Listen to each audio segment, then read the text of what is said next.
Damn it. Now I can use that. Cool.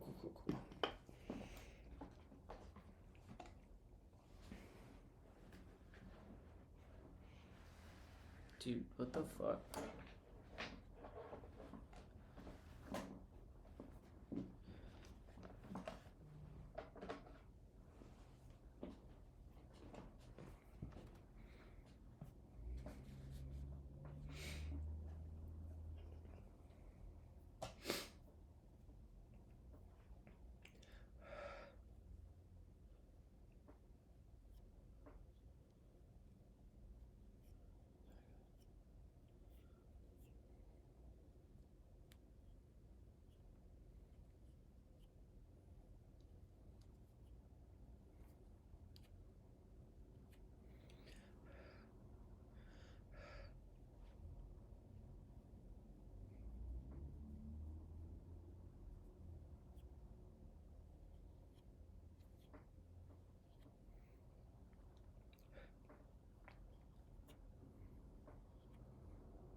God damn, I hate this. This is so annoying. This freaking reg sucks.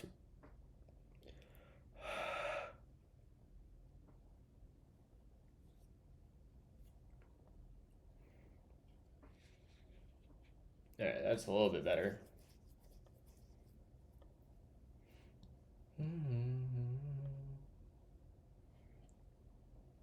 Good morning, Disgruntled. Hopefully no front end this morning.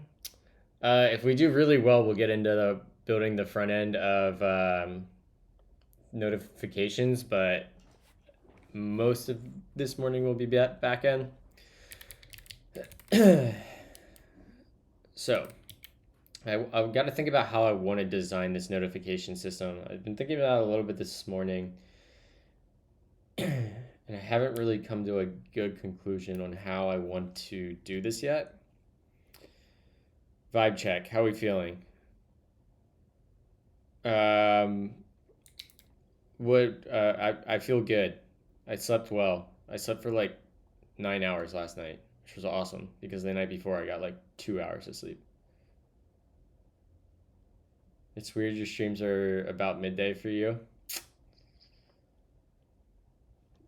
You know, has DevDad been streaming? Do you watch DevDad?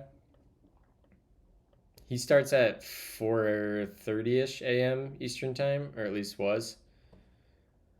Where is she?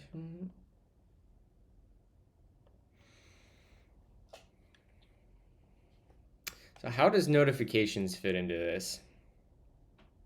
It's the real question. We could try to follow the bin log or whatever Postgres uses for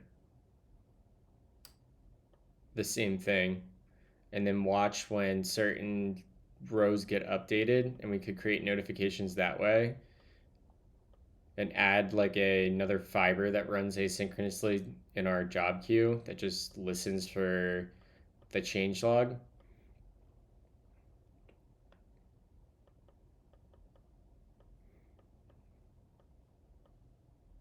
Or we could make it more imperative and write a little notification client that writes to a notification table.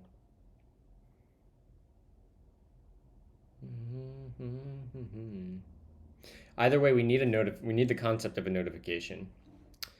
So let's go design the data schema first.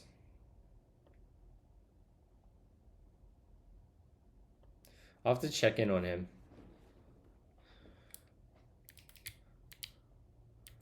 Okay, let's go to DB and just for the day.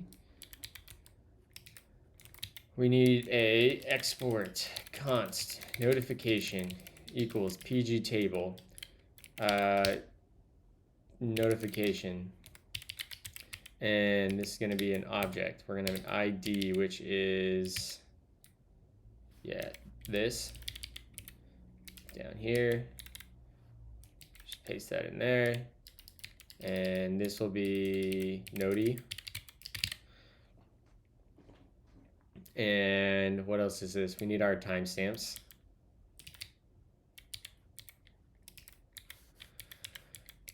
Okay, we need a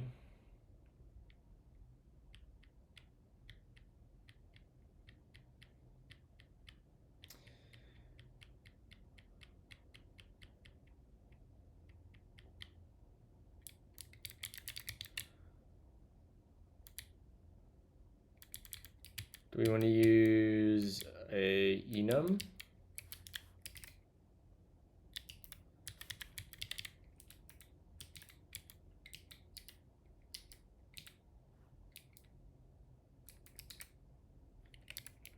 Notification type.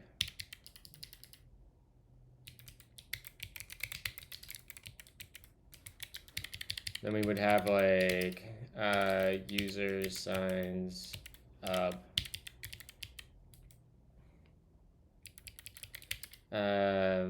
User verifies email. User uploads metric report.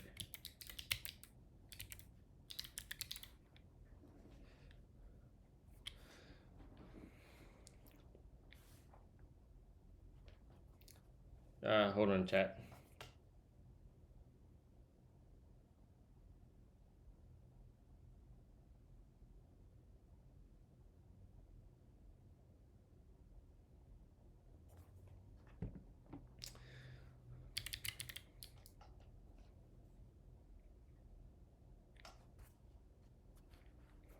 Speaks the gospel of the camel. I speak the gospel of the dunes. Thank you, Purplish. The sand is in Appreciate my ya. veins. Come ride a camel with me today.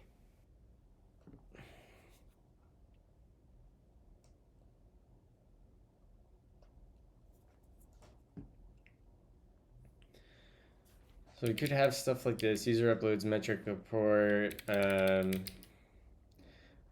metric report reviewed.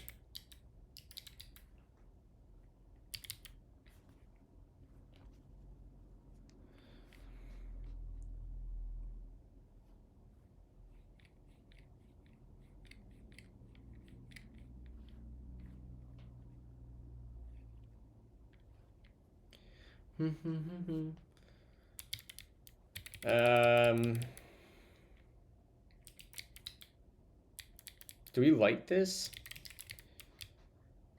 So we would have something like type, and it would be notification type. And we can just make that type. And this is going to be not null. And then we could have a payload, which would be a JSON B column.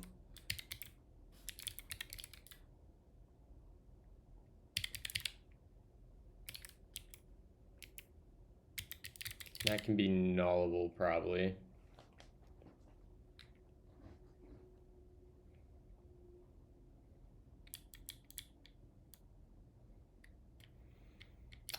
So if we do this,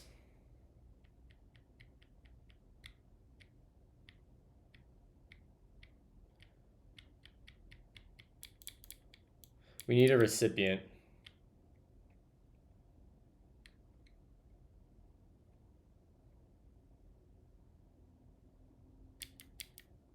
Yeah.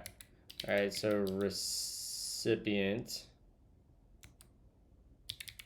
This will be recipient ID, which will be text ID dot references user dot ID. Isn't that how we do that? It takes a thunk.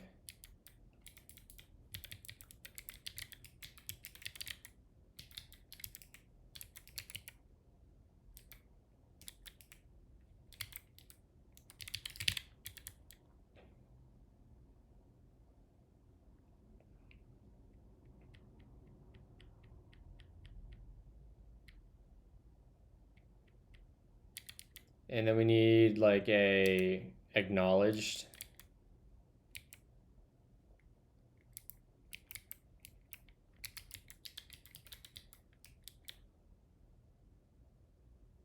In fact, rather than using a boolean, let's use another enum, and we'll say export const notification. This will be status.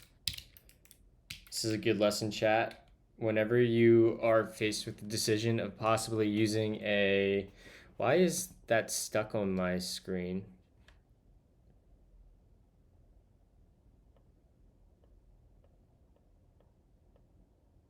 Does everyone see the camel suck? Purplish just nuked my stream. RIP.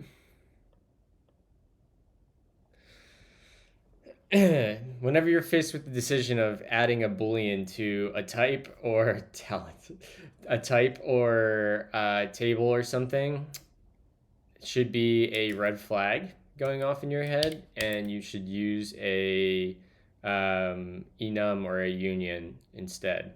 Because if you use a boolean, you tie yourself to only having binary state or two options. But if you use a enum or a union, you can grow the type forever.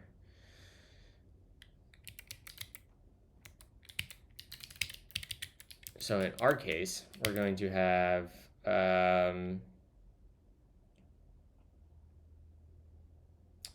I know a state will be acknowledged. Like, right, instead of doing something like this, where we have like, I don't know, unread, and then we'll just change this to red, right? I could have come down here and done like acknowledged or red, right? And this could have just been a boolean, but now like maybe we come back and we have, I don't know, stale, right? Or expired. And if this was just a boolean, I would never be able to come back and add this without doing a pain in the ass migration.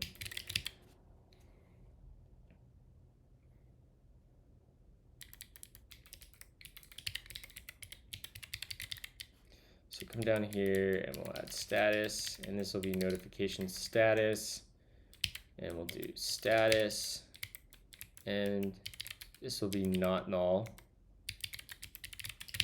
All right, I think that's probably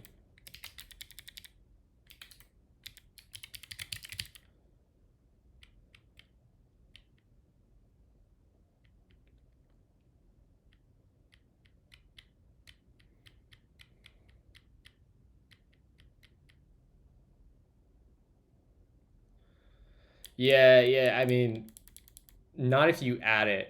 Well, yeah, if you do add it, you have to run a migration. You're right. If you do add it, you have to run a migration. The real pain in the ass is when you remove, in Postgres specifically, when you remove a variant or an enum, it's a pain in the ass. But it's less of a pain in the ass when you're talking about like types in programming code.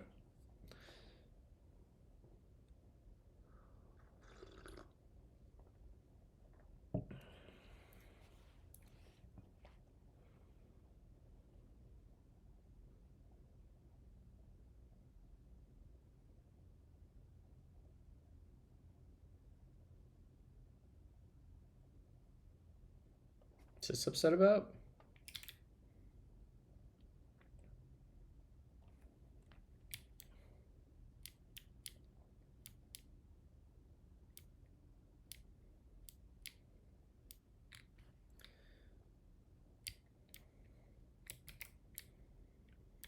Am I missing anything important, chat?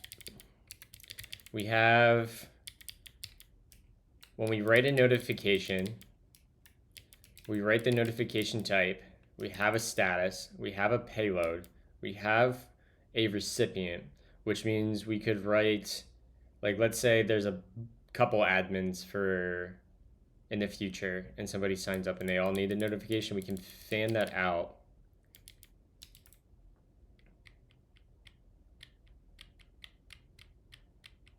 And then the status is per recipient, which is what we want. Is there any other data we need to carry along with this?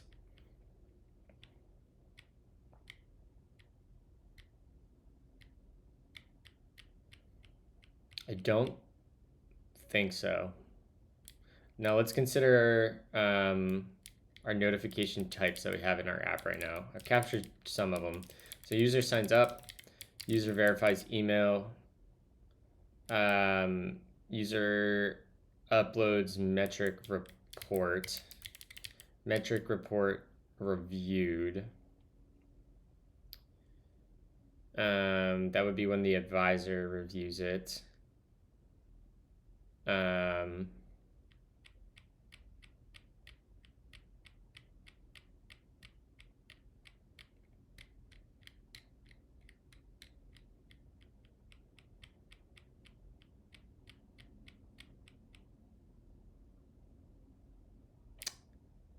We need notification preference. I don't want to get into that game right now.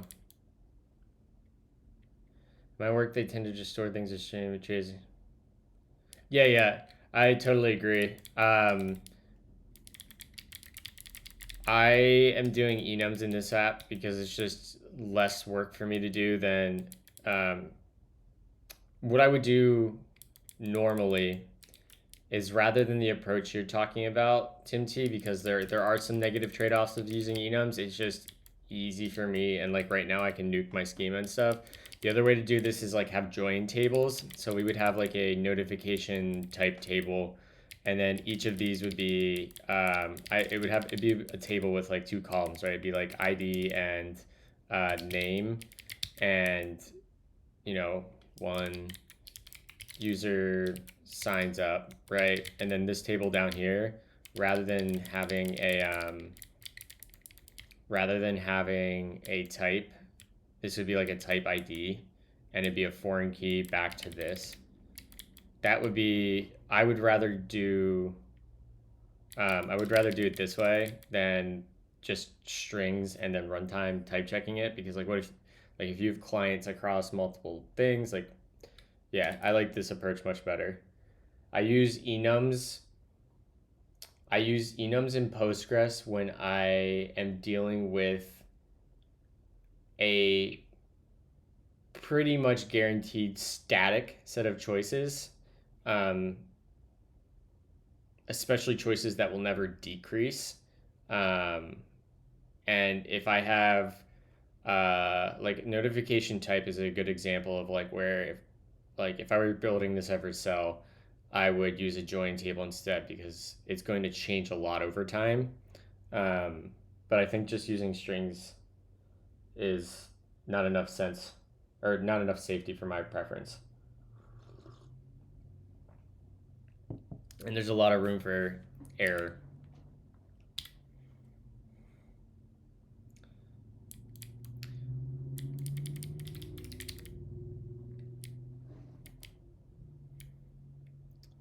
Okay.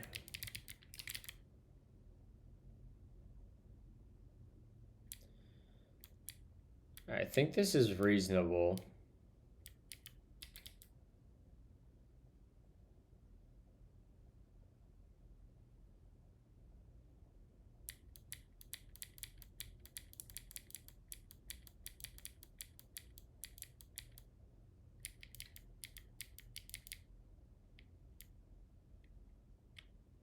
All right, let's run the migration.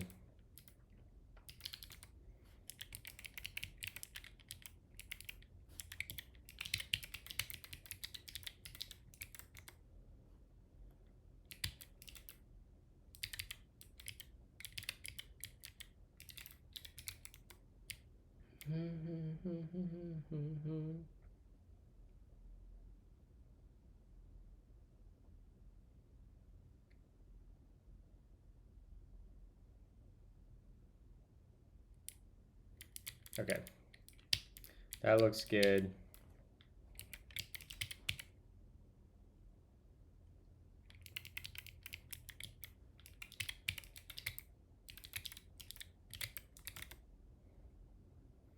All right, so we've got those created. What up, Vafi? Now, how do we want this to work? So we could actually, yeah, I want to just experiment with something because I want to possibly use this feature at work. So we're going to use this project as a good use case for it. We're going to see if we can follow the bin log for Postgres. Actually, that won't work. That actually won't work.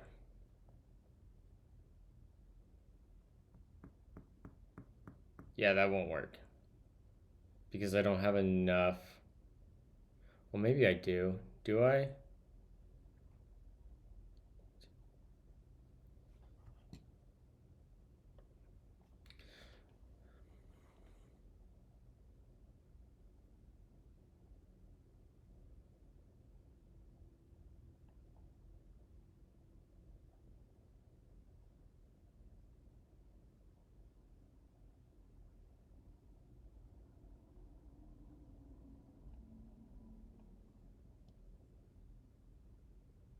Yeah, it will work actually.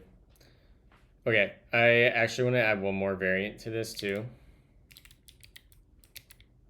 This is gonna have user verifies email, user signs up, and this will be user completes onboarding assessment. Is that how we spell assessment?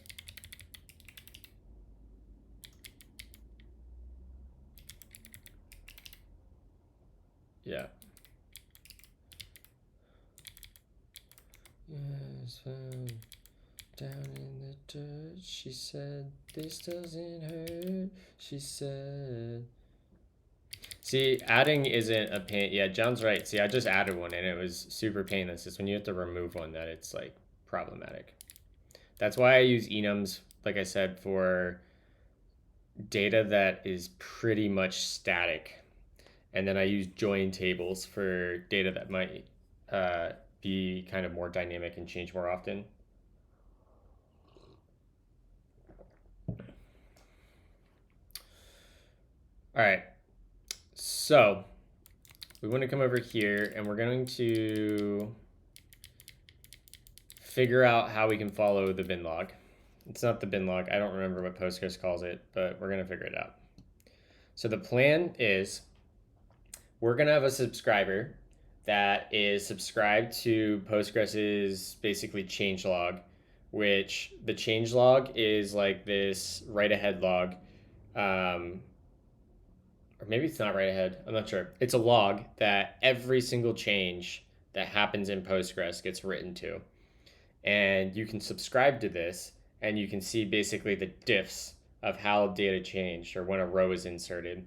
So the subscriber is going to be here watching this log get updated, and when it sees a table change in a way that warrants a notification, it's going to write a notification to the notification table. And then on the front end, we'll just do something simple where we'll write like a little notification client that sits at the top layout for once you're in a logged in view, and it'll just poll like every 5 seconds. And it'll go and query when it's polling. It will query an endpoint that returns basically does a fetch the notification table and looks for any notifications that are unread and pulls them back to the UI. Yeah, we can use a materialized view for this. Oh, by the way, have you ever used timescale DB? I have not. I have not. I know Postgres. If you're already using Postgres, Postgres has some nice extensions for doing time series data. Um, we were using that at a previous startup, and it seemed to work well. But let's dive into this. Let's see if we can what we can go learn about this. It might not even be a practical idea. Maybe Supabase doesn't even support it. So it might already be dead in the water as an idea, but let's at least explore it. So we're going to go look for Postgres, CDC, log. I don't know how it does it. Look at this one, and this one.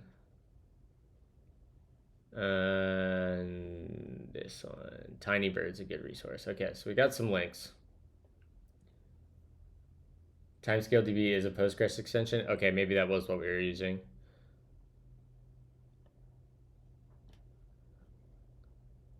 Yeah, and back.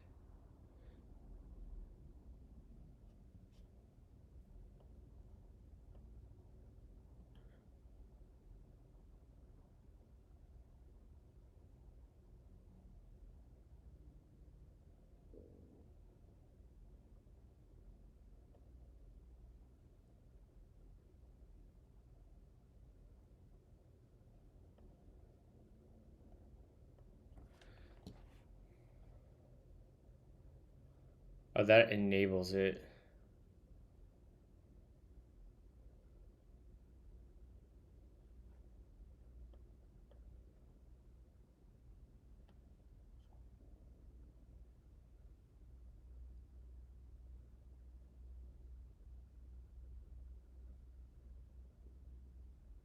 This is what I think we want.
I wonder if we have.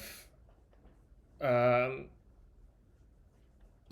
let's see if we can do this on Supabase. I don't know if they're gonna let us. Supabase wall. Okay.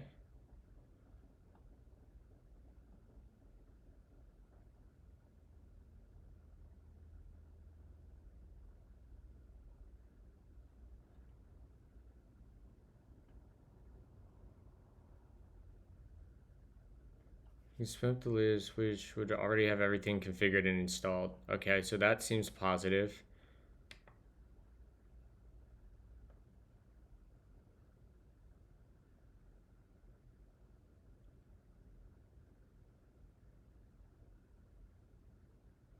That seems fine.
Do I have a Scratch console open? I don't.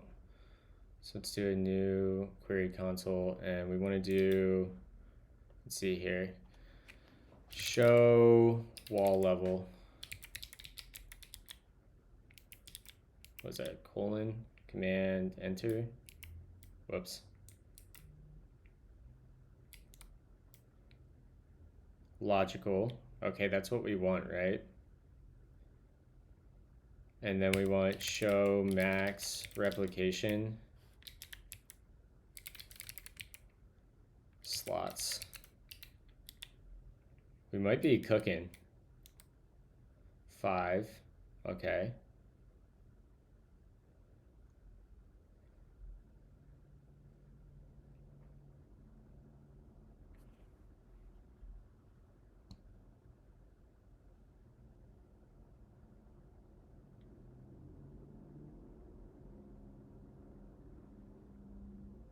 A slot. What the fuck is a slot? PGUs. Okay.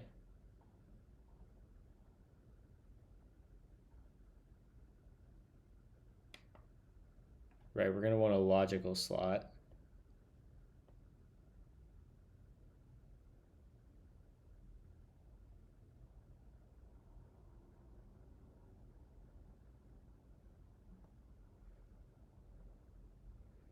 Slot peak changes.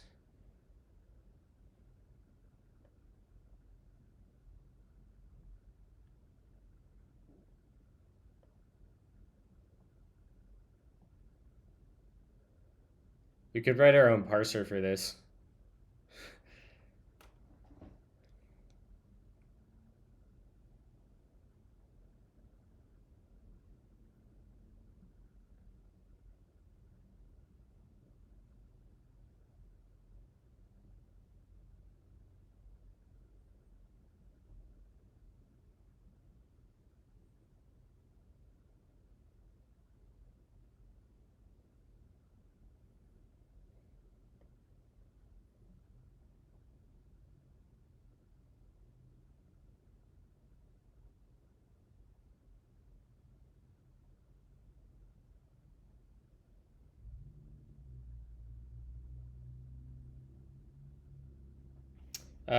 Today is not correct. Let me, what is it? I never remember this. Command update today, and we're building a notification system with Postgres, CDC, and effect.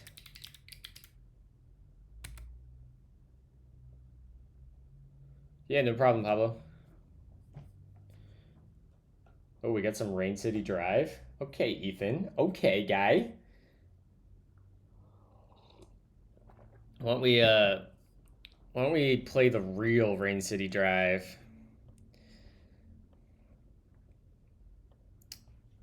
I have where is it? I know I have this album saved.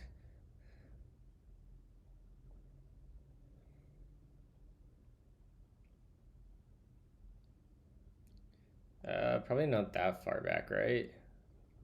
Isles and Oceans. Yeah, oh yeah, I'm still using the Voyager. I just removed the keyboard overlay. I'm getting ready to change up my stream overlay at some point. Should really do that this weekend. Um, why can't I not think of the band that Rain City Drive used to be? It was freaking Johnny Craig was in the band. Why can't I think of it? It is. I know I have their songs liked.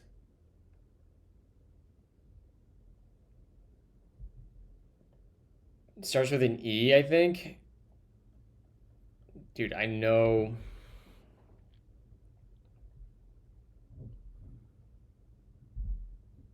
Emarosa, thank you. Yes, Emarosa.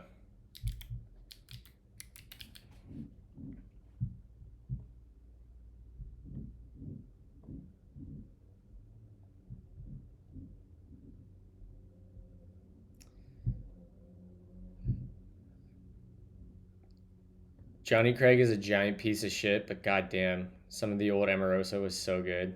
I mean, new Emarosa is also good.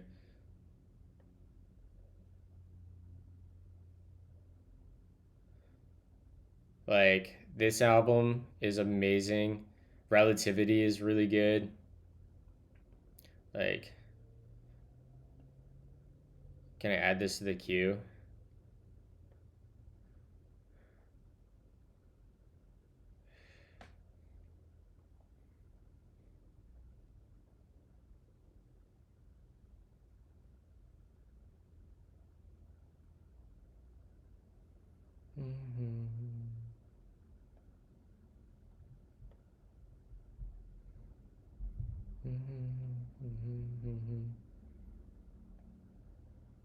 We'll listen to some Emarosa. Let's get a Welsh band in here. You mean Scottish, Ethan? I don't know what Welsh is. I only know of Scotland.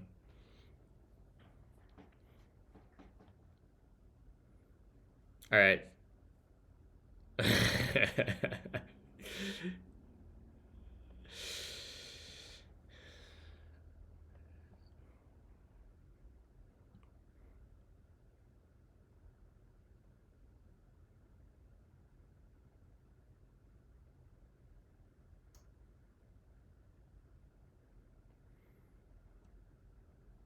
All right, so let's try doing this. So let's come in here and we're going to paste this in and, oh, do I not have the NeoVim plugin here? That should be in my Nix config. Side quest. Brief side quest. Hopefully brief side quest.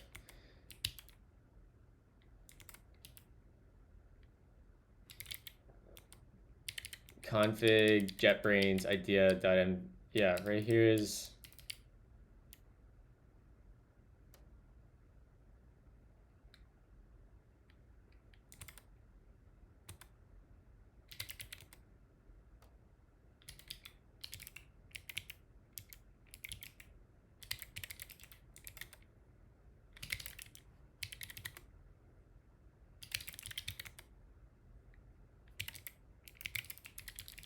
I don't care about updating Nix right now. So it says it's there. So do I just have to turn on the plugin? Do I just have this configured settings? Plugins. Can I settings sync this? Enable settings sync. Yeah, enable sync.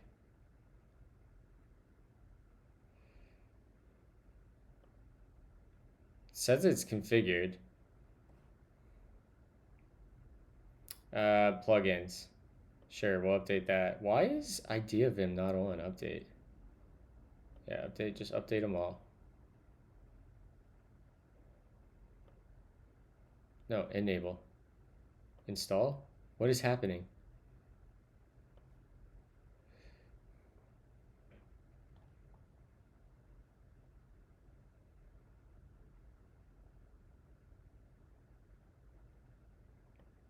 Are we good? Oh, Jesus, what just happened?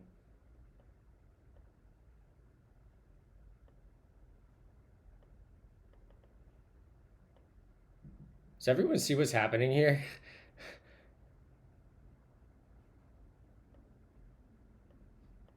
We're just gonna go ahead and restart and hope things go back to normal.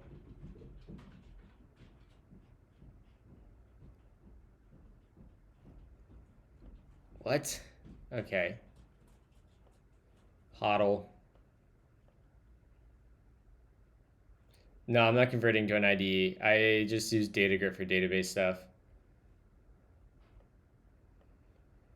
Appearance and behavior. Appearance. Theme. Macchiato. Thank you.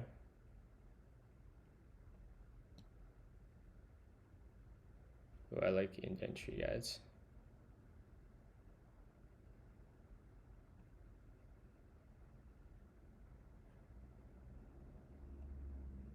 Okay, apply. Okay. All right, we can probably bump that. I think the font size might have went down.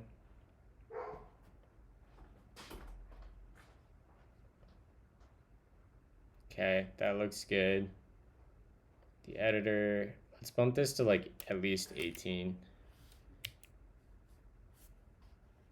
Apply. Okay. I don't know if that even changed. Did that change? Make it 20. My old eyes.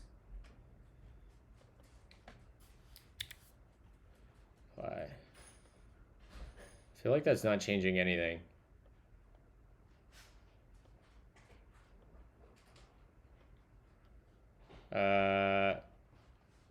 Console.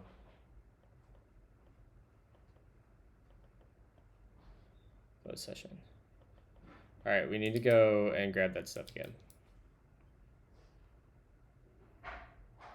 So we want to grab you, paste this in here. We can collapse that.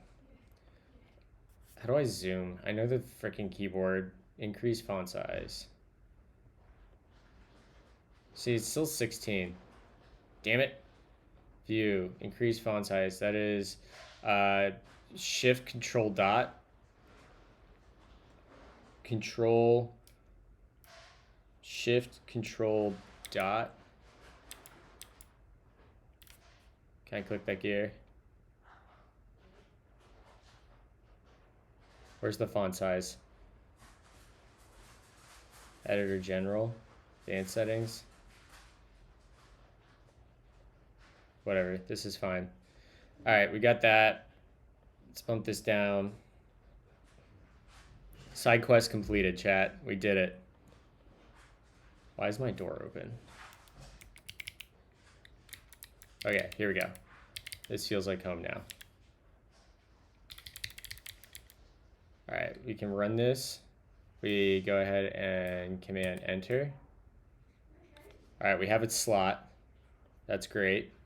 And let's see, where does that create? Oh my God, I can't grab this bar. Database objects. Let's do a refresh. I don't know where I can find slots. Server objects, table spaces. PG, what do we call the slot?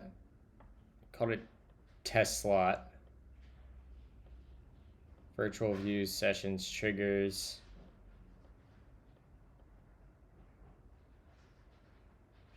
SQL Superbase Vault, cast, access, object types, routines, tables. Does anyone know where slots get saved? What's up? I have a question. What's up? Did you wake up at all in the night because my phone was going crazy? No, why? I'm so annoyed. One of my sellers was pinging me through all hours of the night for something so urgent. I would have just turned on sleep. I mean, I woke up to it. I didn't realize. I had my phone automatically turn on sleep at 10:30. I usually just don't have my sound on. But I don't know if I did this morning or not. But that's annoying. Well, tell him to fuck off. I am going to. I'm going to try to figure out a professional way to say, leave me the fuck alone. Honestly, I wouldn't even say anything. I would just turn on sleep. Because, like, if you're working across time zones, sometimes people have to message you at their working hours. And No. He's Ohio. I don't know. I still kind of think it's on you to control your notification settings. I usually have my quiet hours on. I turn them off for month end. Because I know, like, if I work late, like, I'll still DM people. And, like, it's very much the culture to... Well, he's pinging me, like, have you looked at it yet? Why haven't you looked at it? So I'm going to say something. Oh, well, in that case, then... I'm going to say something, yeah. If he was trying to get you... It's not him just be like, here are my thoughts while I'm working. It's him being like, what are you doing? Why aren't you doing this? No, tell him to fuck off. I don't answer to you. You answer to me.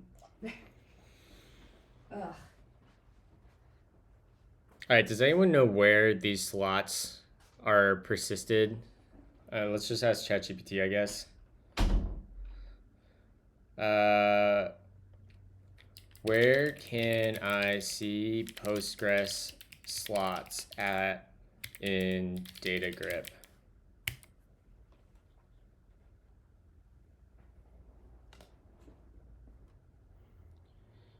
Find the schemas, navigate to PG catalog. Okay, so I just don't have PG catalog. Tables. And right click, replication. I don't see replication slots. Maybe it's a view. Yeah, here we go. Okay, so that's how we find our slots. Great.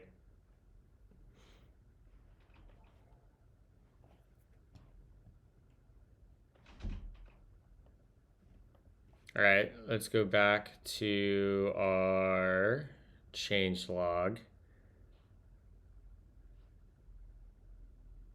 So I do want to, I don't know if you guys saw in that last blog post we were looking at, they were using like peek versus get. PG logical slot peek versus PG get changes. Not sure if you noticed, but we've run PG logical slot get changes twice. The reason for that is you can retrieve the log data also using, I think that's a typo. That should be peek. I'll get our, so I guess get changes must consume the data. Yeah, okay. So peek. So what happens if we call this test slot. So if we come back, let's minimize this and thanks, Ender. Does anyone know what the, let's see here. I don't know what the second, let's just run this and see what we get. We have nothing. So let's go ahead and insert a user and see if we get the change showed up. Right? So we can, I know we have a script to insert a user. Let's go double check that quick. Scripts. Maybe we don't. Is that in front? Seed user.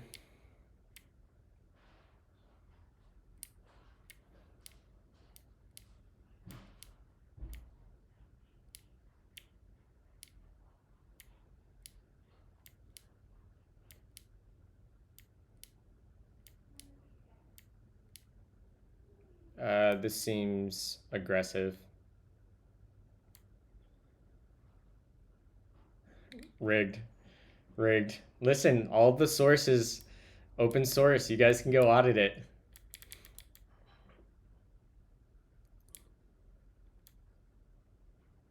All right, we're just going to use Postgres to do this. So let's go ahead and open this. Let's bring back here and let's grab a view of our, good morning, pups. Good morning, Bodhi. Good morning. Up. Yes. Hello, big man. You say good morning to chat. Oh, thank you. You good boys. You good boys. Yes. Buddy. Yeah, you're a good boy. Oh my goodness. You're a good boy. Oh, did he tell you you were good? I saw the tail wag after he said you were good. All right, let's go into here. Let's go to users. And let's just duplicate a row, right? So let's come in here and we're gonna just clone row, and we're gonna say this is gonna be just a plus test, and we need a, we're gonna have to make this like 2. And when we insert that, what non-null constraint? Oh, an ID. Well, fuck me, right?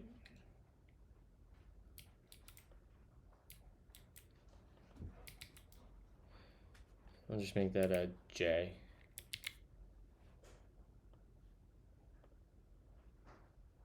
User unique email. Oh yeah. Test one.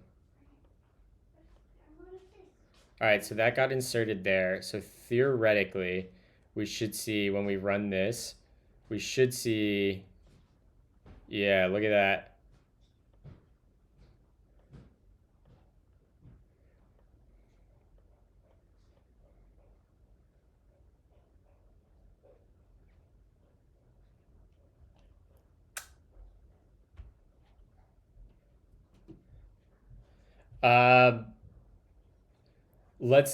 John, that PR is, let's say you have a function, you have a generic function that you want to be able to return some union of types from based on the type of the input. Before that was really hard to do and you generally had to cast, but now it can resolve that. And it's like a pretty common thing you'd want to do to have really nice typed APIs. Yeah. All right, so we can see we get this, and that looks good. We get changes. That's kind of sick. That's really nice and easy. I swear to God, if I have to repeat myself, John. All right, and now I know there's a library. There's a way to connect to this as a stream. That's too much. Timestamp. I'm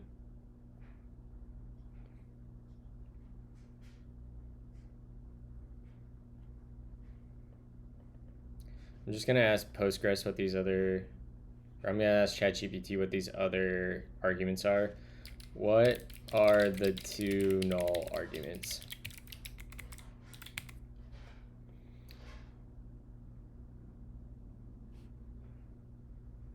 So there's like a Postgres wall JSON or something npm package that I think is popular that we can use for this. Second argument represents the start log sequence number. Third argument, maximum number of changes to return. Ah.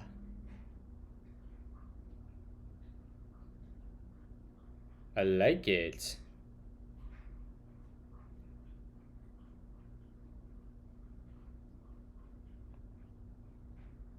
So fetch 100 from the logical side. So we can batch, but we're gonna stream. I'm assuming you can stream. I've seen code streaming from the CD or from slots. So let's just go back and read some of this sheet.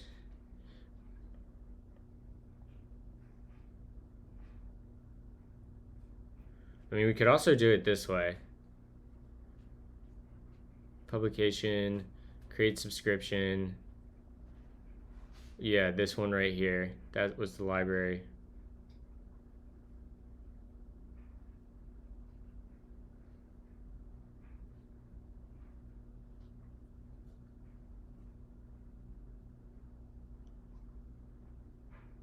This is a different way of doing it.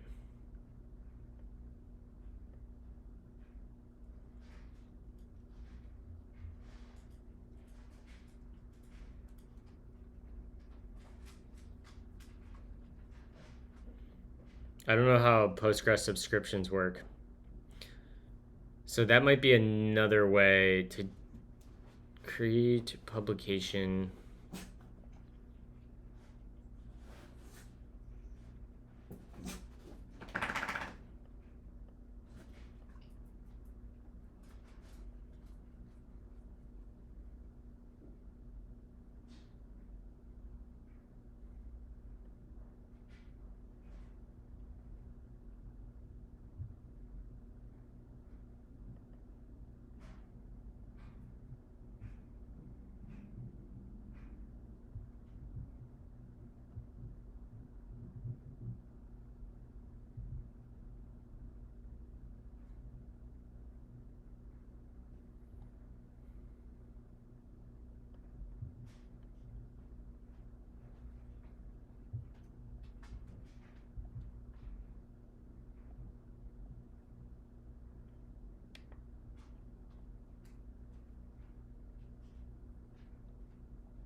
npm wall to JSON Postgres.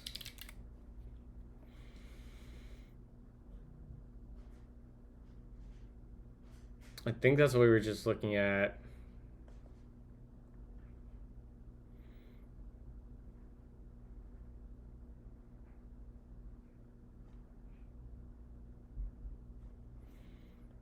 And let's finally do Postgres CDC Node.js and just see what comes up.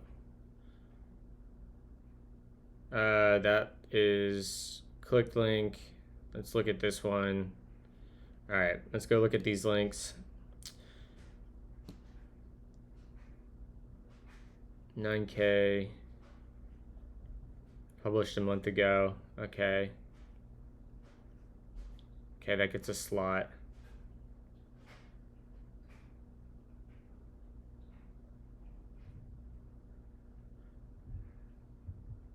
New wall to JSON.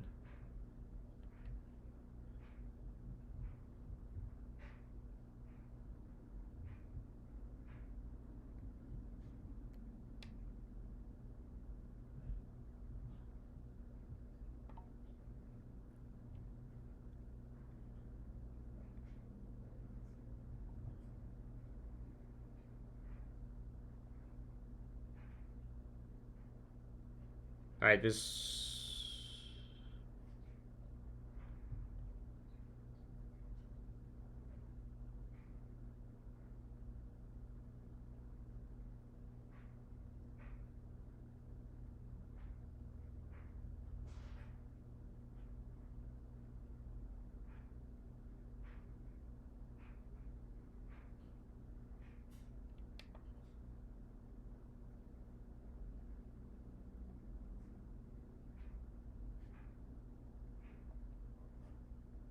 This looks like what we might use. This is like exactly what we want.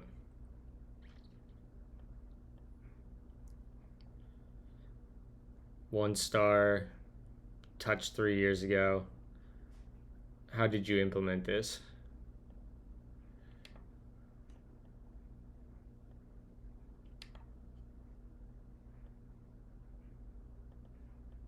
All right, so it's just using PG.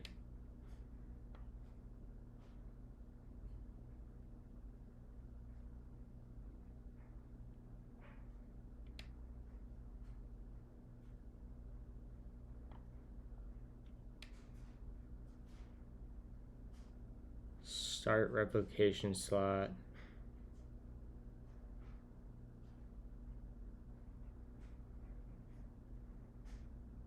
This dot copy both streams. Okay, this seems like more code than I want to implement. Yeah, we're nixing this one. And finally, let's look at that's DuckDuckGo.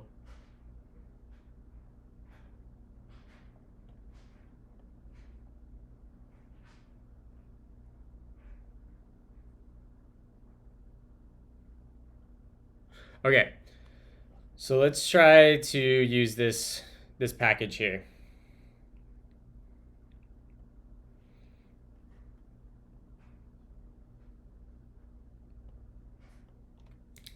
So let's go over here and we're gonna go into Postgres and we need to install this. So let's go ahead and bun I PG logical replication.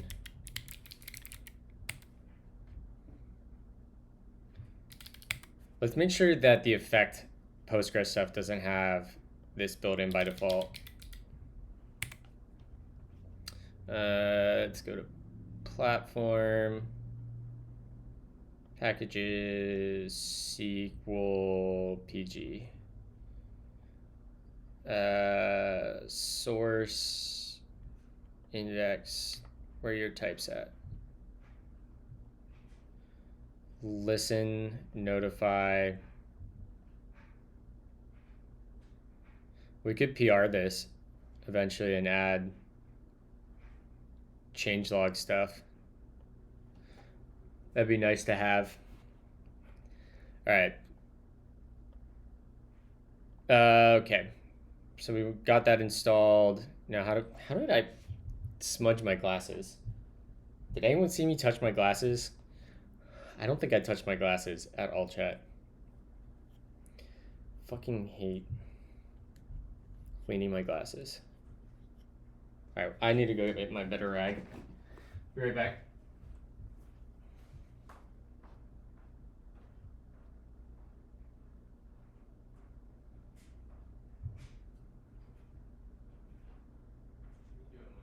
You look sus. You look sus, Winnie. I don't trust you.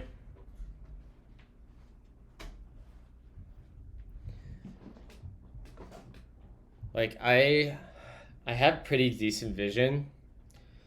It's gotten worse every year since I had 20/20 vision until I was 22, and then it started getting worse.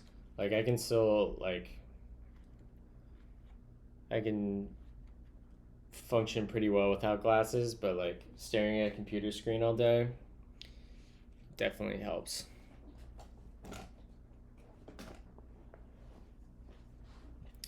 Okay. So how do we want to do this? We need to create node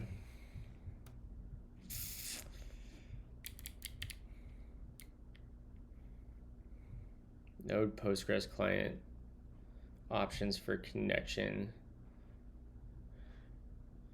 Acknowledge true.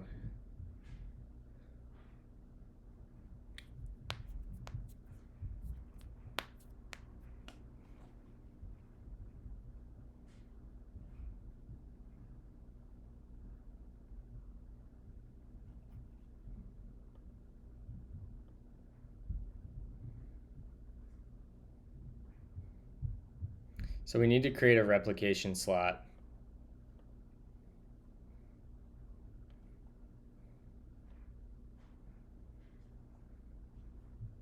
All right. So let's come down to the bottom, and we're gonna do a const make replication service, and this is going to be an effect.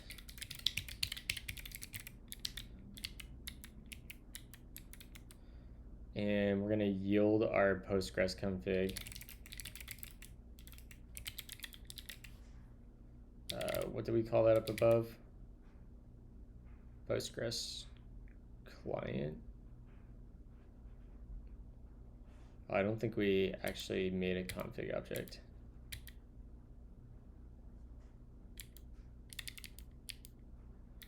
Yeah, I guess we just need the URL, huh?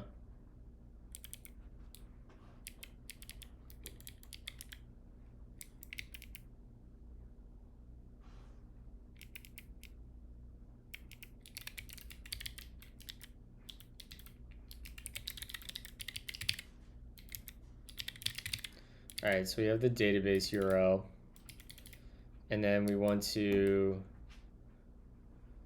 say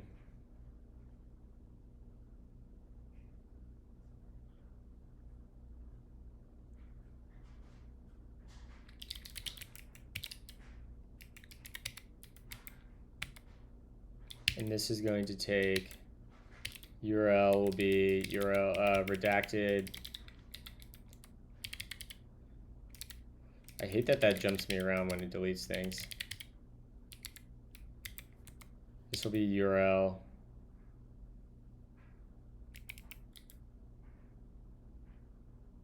Does that not really?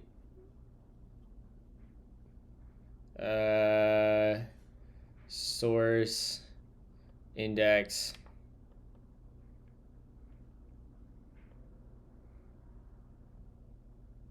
Client config. Client config comes from PG.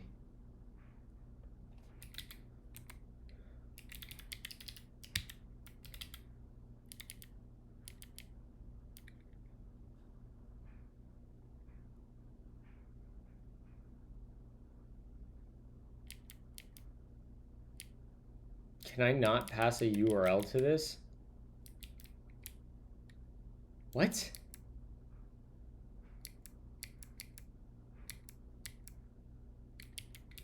How does this work then? PG client.layer. Make PG client client.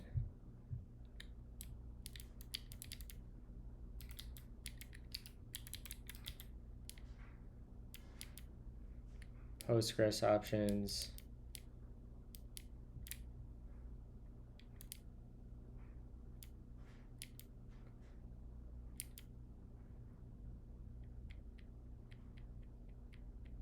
That's so annoying. Okay, so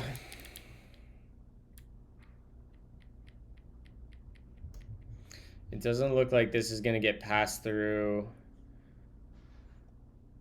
I mean, we could open up a pull request quick to allow URL to get passed through, right? Like, where does this get worked here? Client config. This.config. We spread.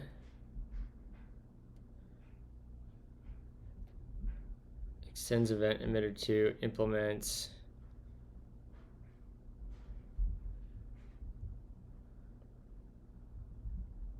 Stock client, new client. Client comes from PG. So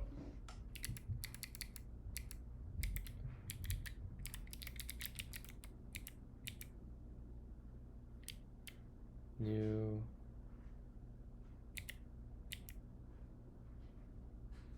Wait, what was that band? The last one?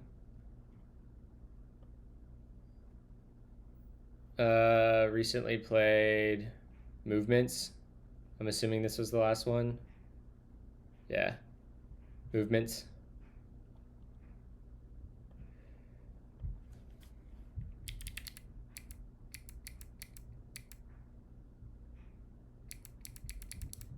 All right, where's my code again? And we want to look at this. And we create the client here.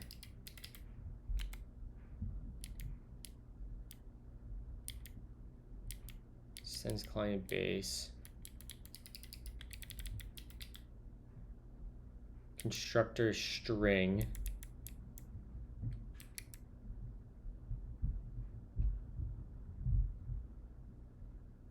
So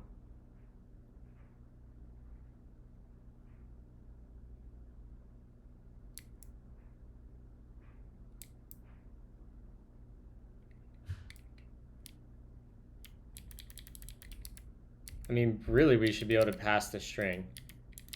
This should be able to take URL redacted dot value URL.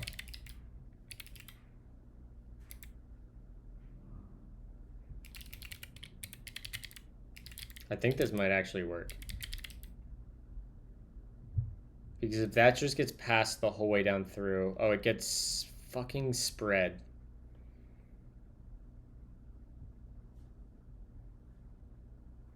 Side quest.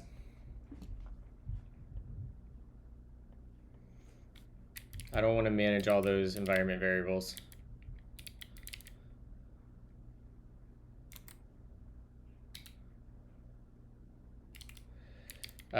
Z work, and we'll just do it in personal list git clone that, going to there. Let's get bun.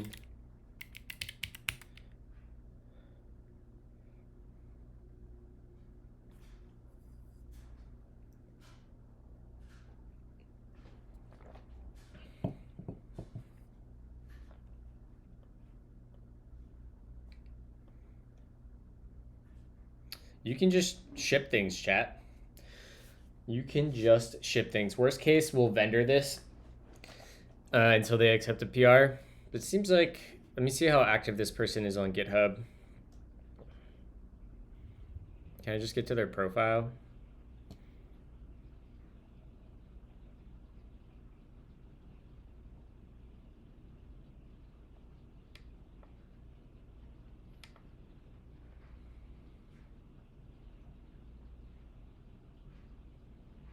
All right. Let's go ahead and run a bun I. And let's vim. And let's go in here to here. Client config. Client config should be able to be a string, right?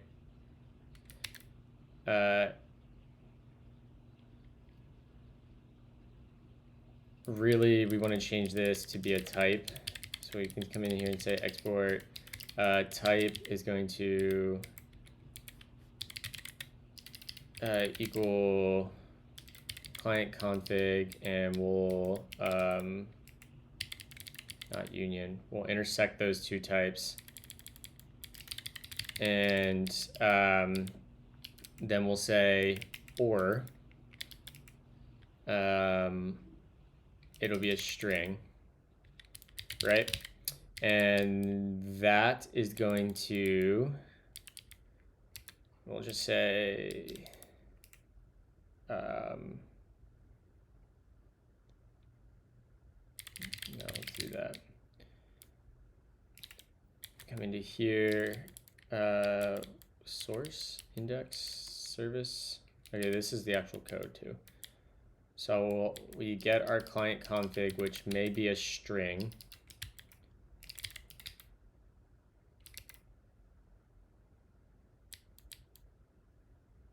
Oh, I just fucked that up, I think. Yeah, I did. No, I didn't. Replication, where does that?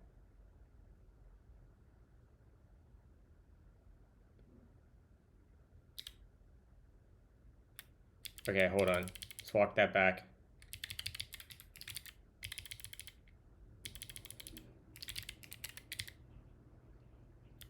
We'll come down and we'll say this is going to be or string. Yeah. Which that all is fine. Is that the constructor? Oh, this must be lazy.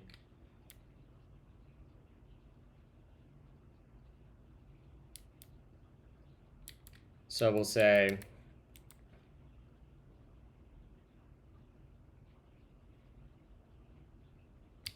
no, we won't use a IIFE. We'll come in here and say this dot type of this dot client config is string. Then we'll just say null for a second, or undefined. Otherwise we do that. Yeah, now we'll do new client. And we'll come in here and the first argument gets a string.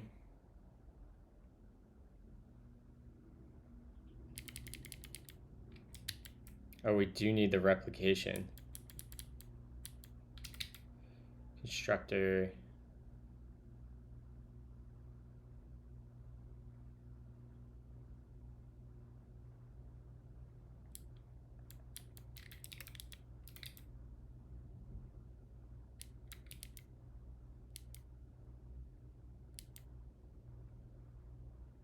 This is an annoying API.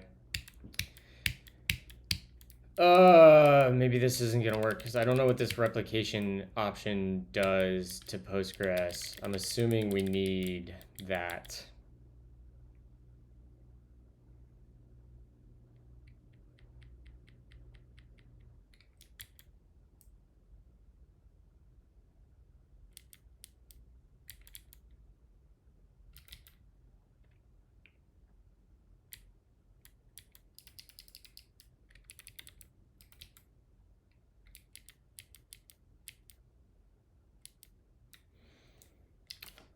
Let's see if we can configure replication with the URL.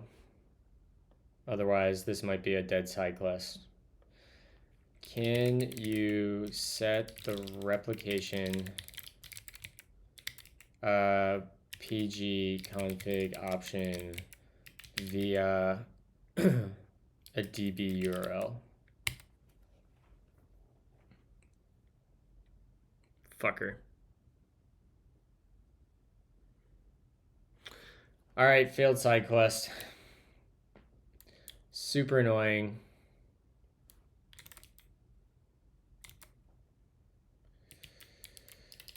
So we need, God, this sucks.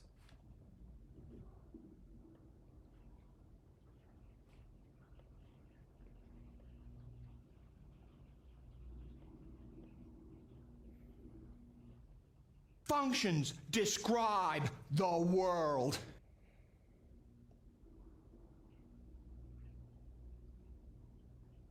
All right. Well, we don't really have a choice here. Const config is going to be client config, PG client config. Yeah, sure.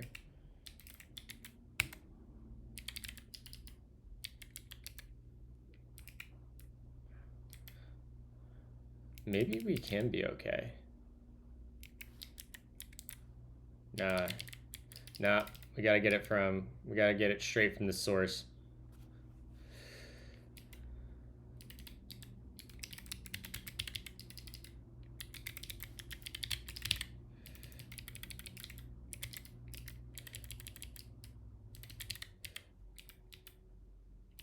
So we're gonna need database,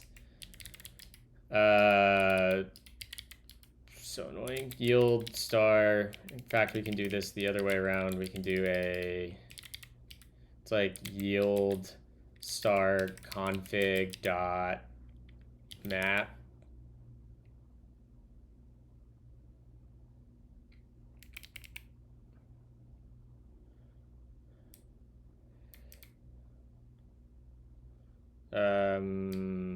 What is the thing for this?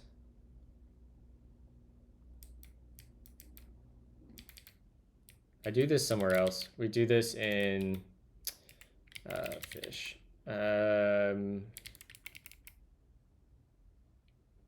Z personal.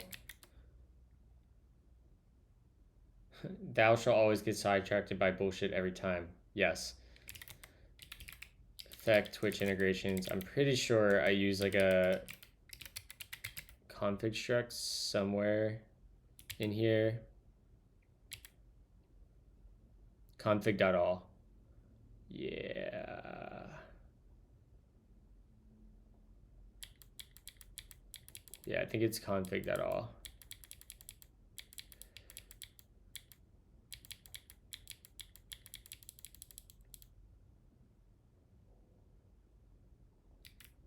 Okay.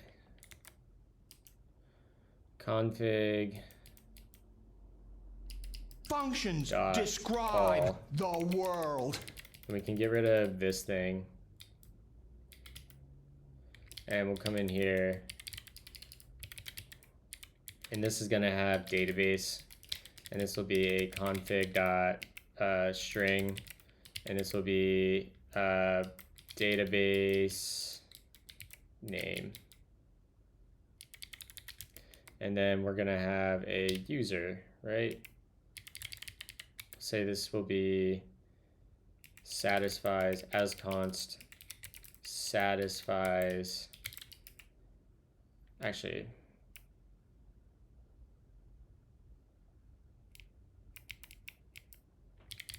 this needs to be a client config, which, why isn't it an opaque type? I don't want it to be an opaque type. Here we go. That's what we want. Time of day where the sun's in my face. Thank you for the follows, McCullard and AW Beliski. Appreciate y'all. And if I missed anyone that followed today, I appreciate everyone hanging out. We need user. So user, and that'll be config dot string database user, and then we'll have password, which will be a config dot redacted, and this will be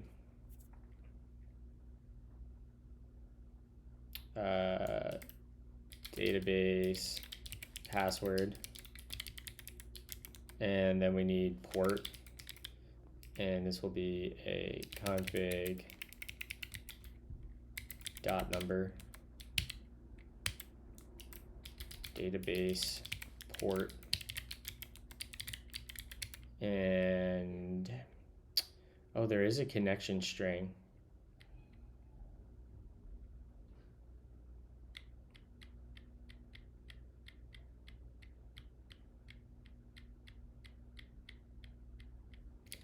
Will that work?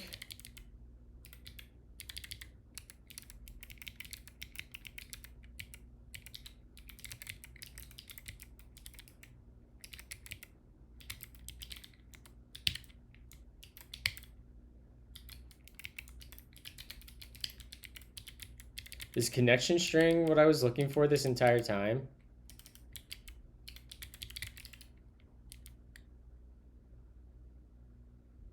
Damn, I'm a freaking bot.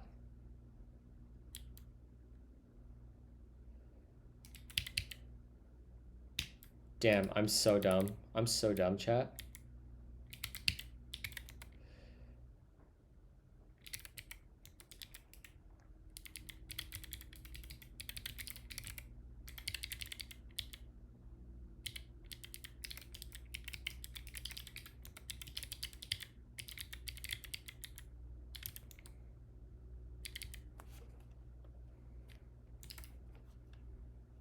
I skill issued myself.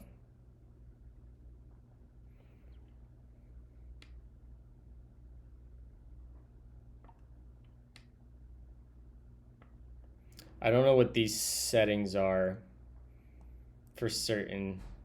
Let's go look at what the defaults are.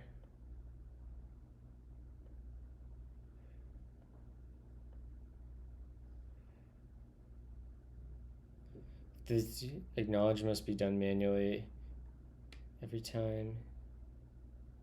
Whatever, we'll just leave the defaults.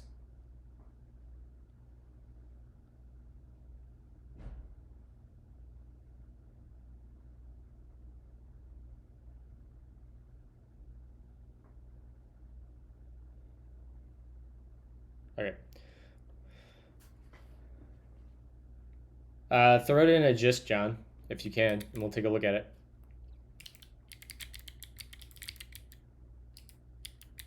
I mean, I think this is reasonable.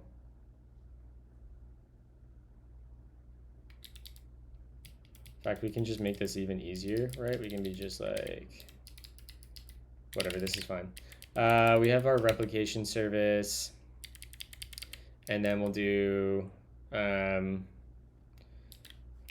class Postgres replication service. What's nice is I might end up using something like this at work at Vercel for audit logs.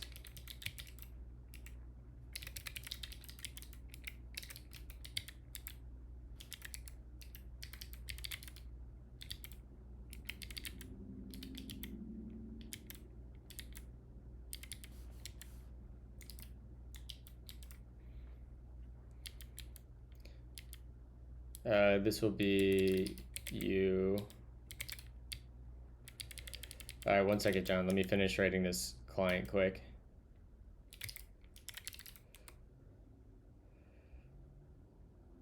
And this is just going to be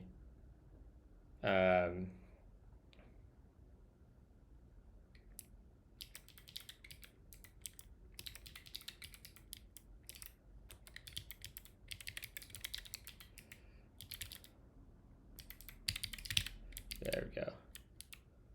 And then we'll do basically the same thing as we did down here.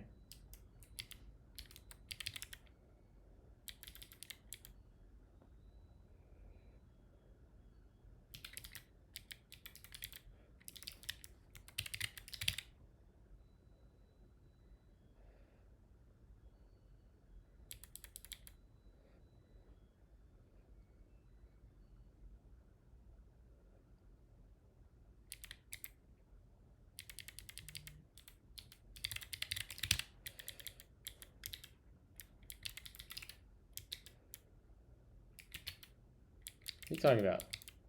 Oh, I accidentally removed PG client, right. Let's go grab that.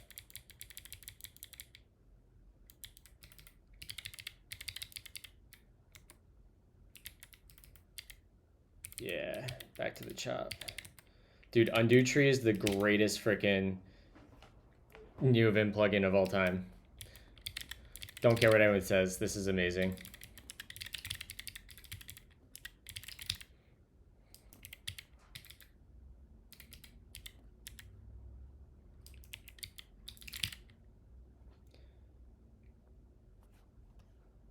Looking to simplify this, brother. It's it. Oh no, you're doing.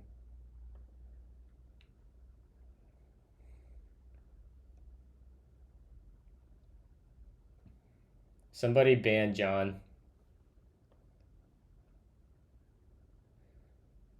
Somebody ban John. John officially gets the worst mod title taken from.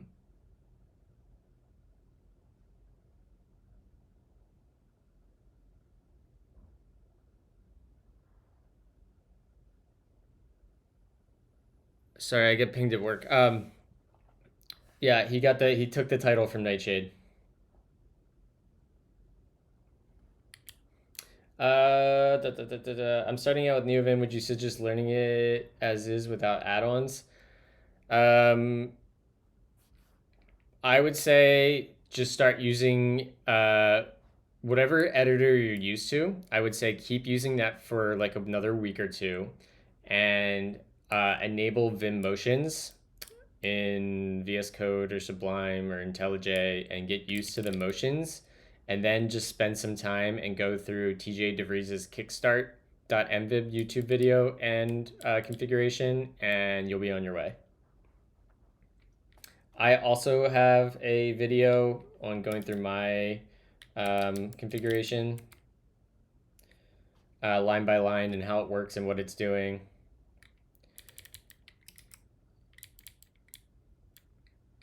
All right, so we have our replication service, and we're going to go to our Postgres, our iPostgres, and we're going to, actually this isn't quite right.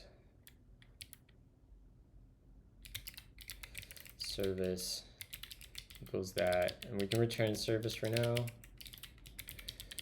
And what does our service give us? What do we have on here?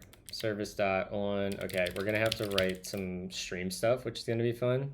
Let's go back to the docs, and we're going to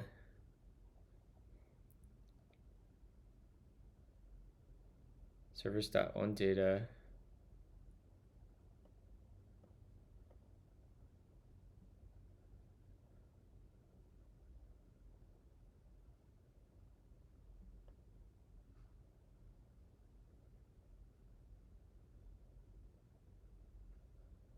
All right, we have this data thing.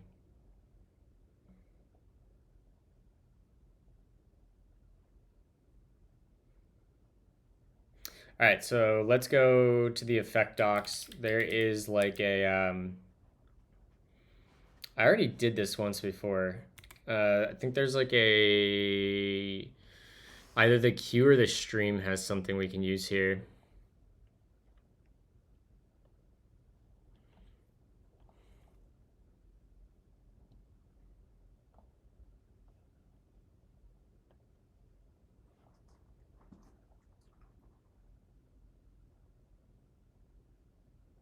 There's like from asynchronous callback. Here we go. Stream.async. Yeah, we get an emit. Perfect. That's exactly what we want.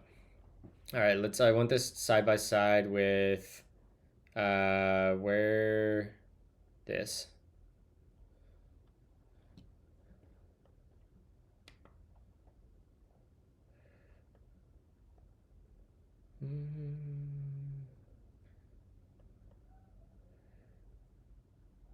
So I guess we need to create the plugin too.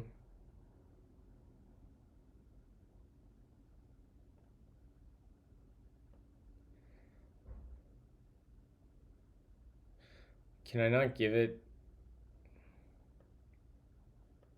Whatever.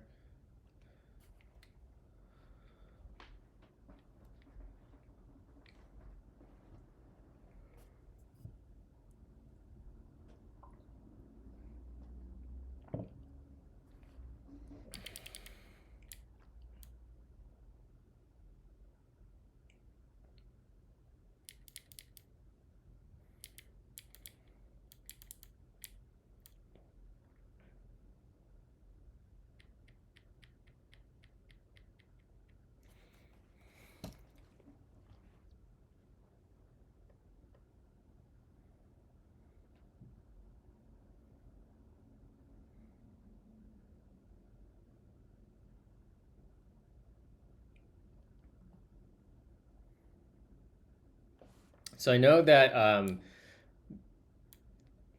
the effect team is using this stream.async under the covers for the listen function right here.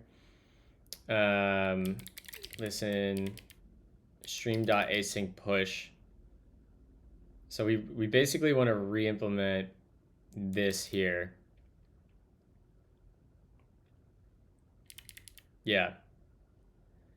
So let's like copy this block of code and we're going to do something super similar. Let's come over here and get back into our code. And where do we want to paste this? Probably down around here. Let's just comment it.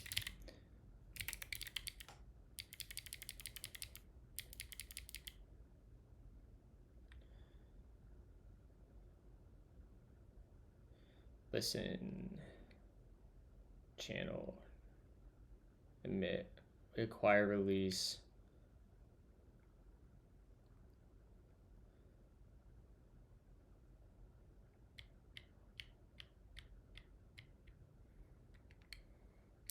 So let's say we have this function, listen.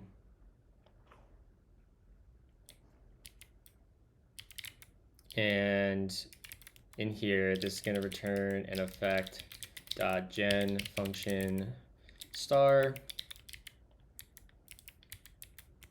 And we're going to probably do the same thing, right? Service dot, yeah. So let's do a,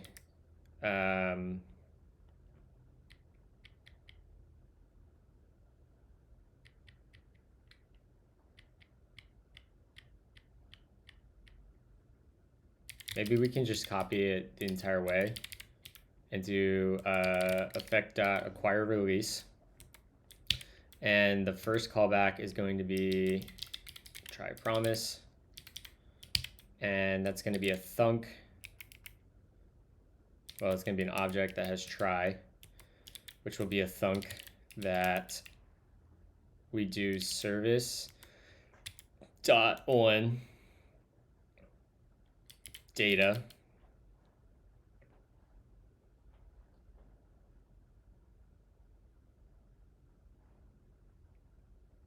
No, that's actually not what we want.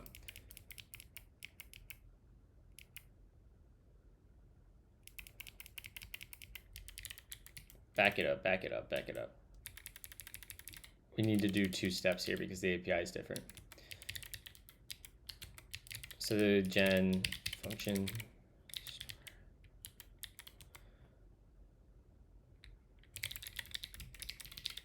So when we acquire release, the first one is going to be, how do we start this service, right? We call subscribe. So we'll do effect.try yeah, it's a promise. Try promise. And this is going to take a try, and this will be a thunk, and we'll get service.subscribe. We need to make a new plugin here. So we'll say wall to JSON plugin is going to equal a new wall to JSON plugin. I don't even know what the configuration options are here.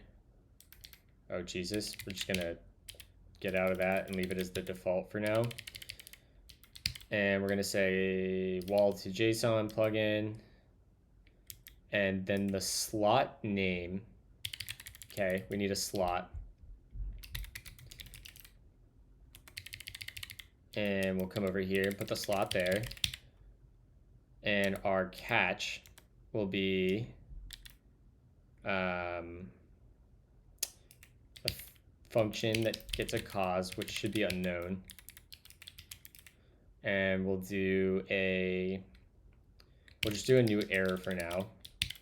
And we'll do undefined for the first bit and pass that through as our options. That's a cause. And then our release will get our service, right? Maybe. What does this return? Yeah, this should be our service. And then we can do service dot stop. And that's how we clean up. Why is this a promise? It's not a promise. Is this a promise? Stop does return a promise.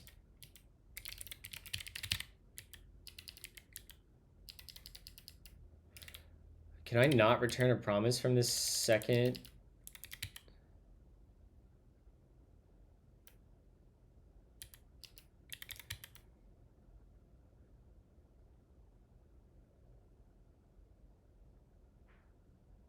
Oh, it returns an effect.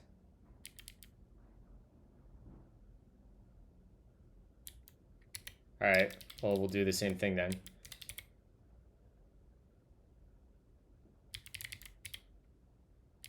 Or actually, we can do exactly what they did up here, right there.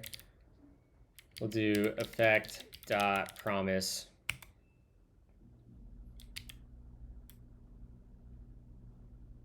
And that takes a thunk. We come over here and we do that.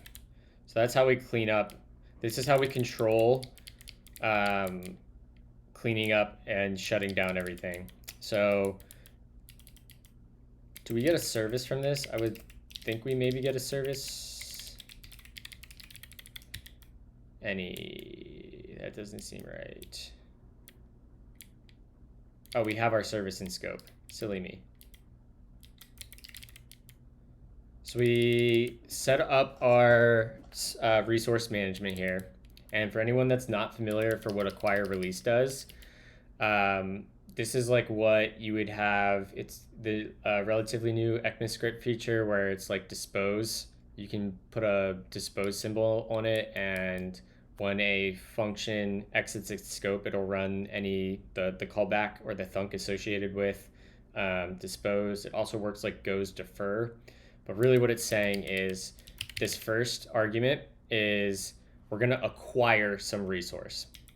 We're going to start up some resource. So when this resource starts up, and that being our CDC service, we're going to start subscribing to a slot, which a slot is just where like these data changes get into in Postgres, right? So we set up our subscription and acquire the resource.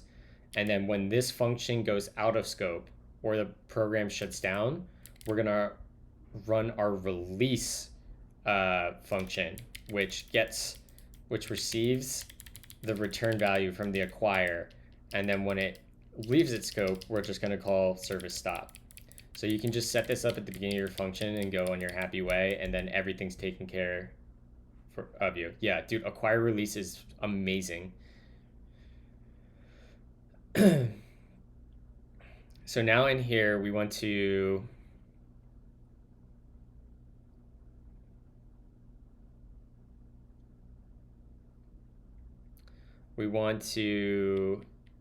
basically do what happened up above, which was we're going to return a stream.async push, I think.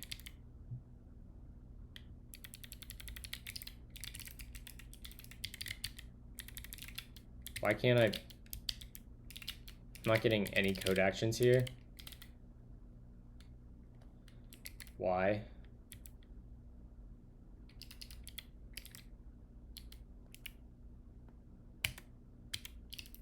So async push, how does this work?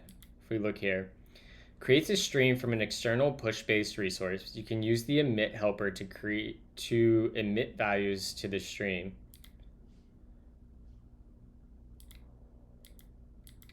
Yeah.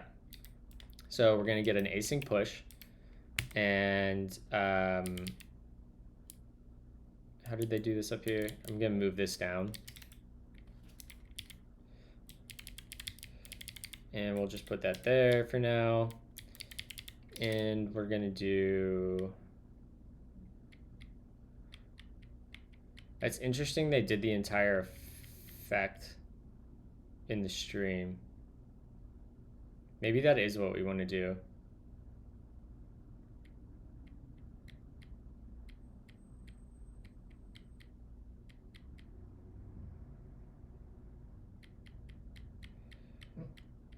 I'm not sure yet.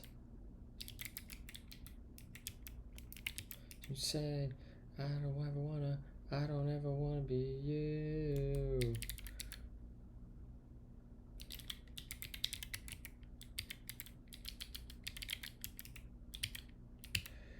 Mm-hmm.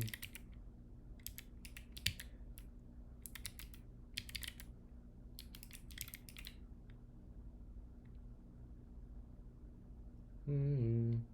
Mm-hmm. Mm-hmm.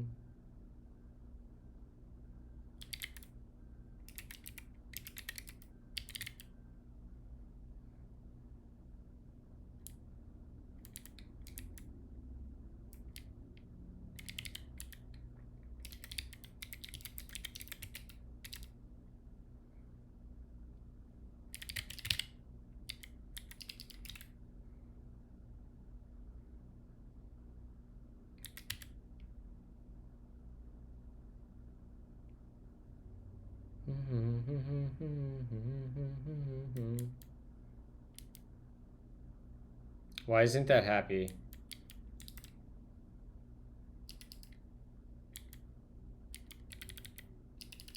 What do you return? A boolean? Alright, let's wrap this, I guess.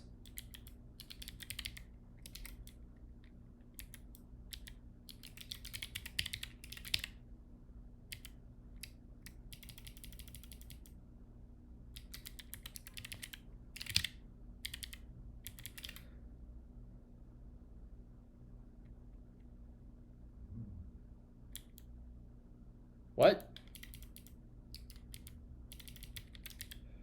Logical replication service, emit push ops, single. Type logical replication. What is this upset about?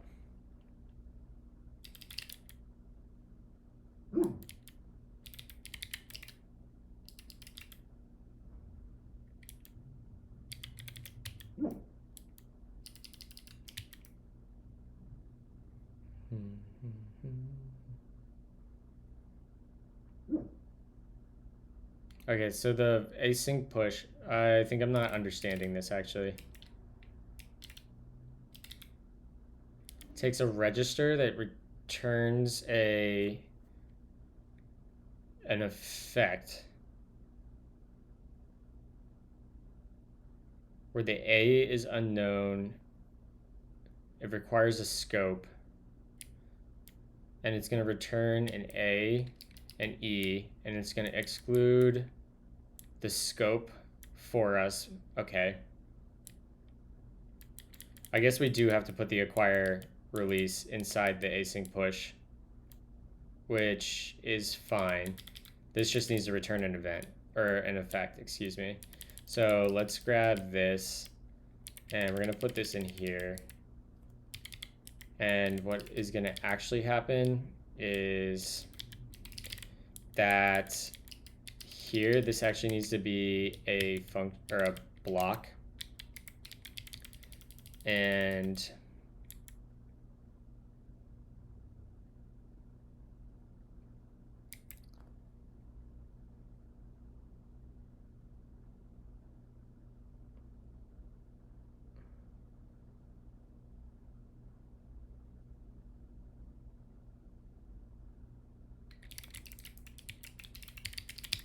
All right, this should be a service still. That's a promise.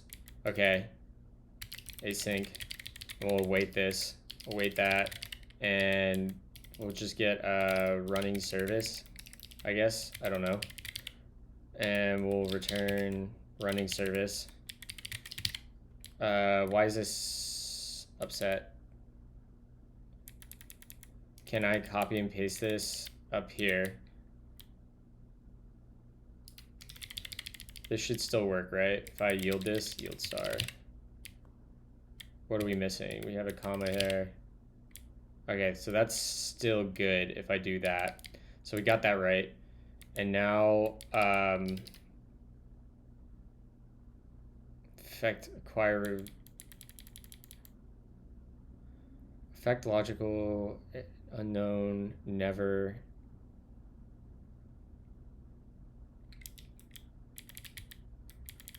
Try promise, cause,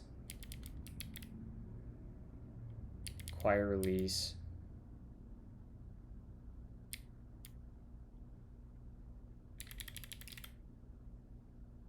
Type error is not assigned to never.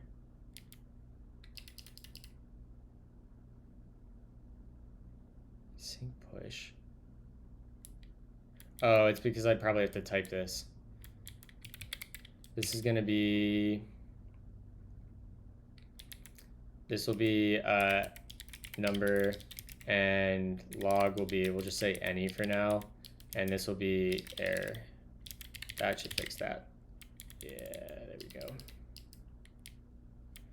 And then in here, we'll want to do what we were trying to do above, where we say running service. I don't even think we need this. Probably won't mutate any state. So I'm just going to assume we don't need to do this. We can just return service. We probably don't even need to return service. We can just do that, right? Yeah. We'll subscribe, and then we're going to do service.on. We'll get data, data, and we'll get our LSN, and we'll get our log, and we're going to go here, and then we're going to do emit.single, and it's going to get a, look at that, already auto-completed. Love to see it. So I think that's how this works here. So now we have a stream, right?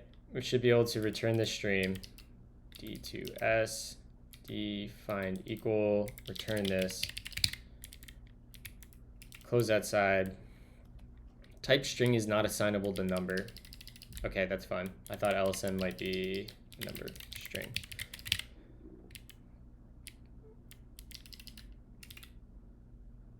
Argument of type data is not assignable to type heartbeat. What?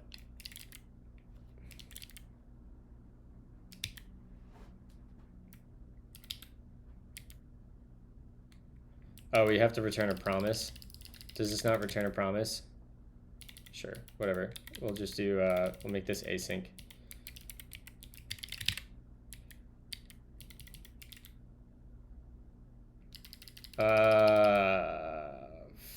Fine. Is this getting confused because heartbeat is returning a heartbeat expects it? Yeah, there we go. Annoying.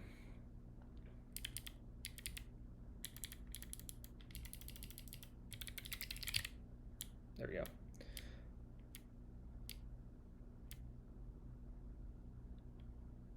Okay, this seems reasonable. We can delete this block.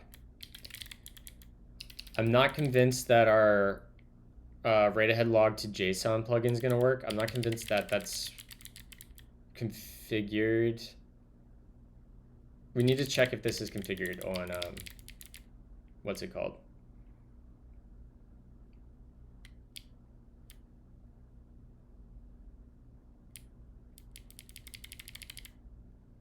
But let's finish building this out here. I'll make you even knew your name. And this is going to instead return listen.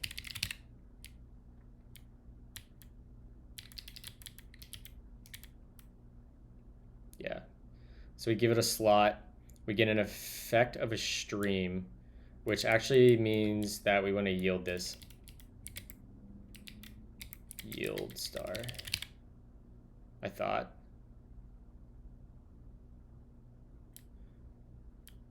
What does our other listen give us? Listen gives us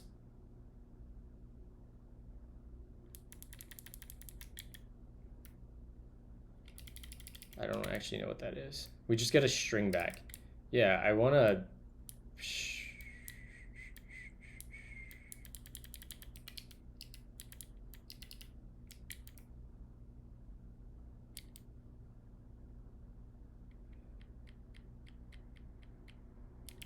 we don't need this.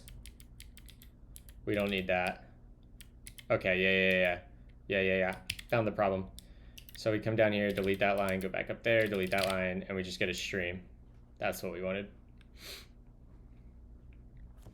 Bro, we've been ignoring tests for the last 2 months to crank out an MVP for a conference, and now that conference is over. Just finished getting everything all green right now, and it feels so good.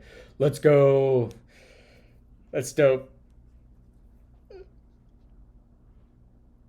I'm gonna go throw my mug on the charger. Quick chat. I'll be right back.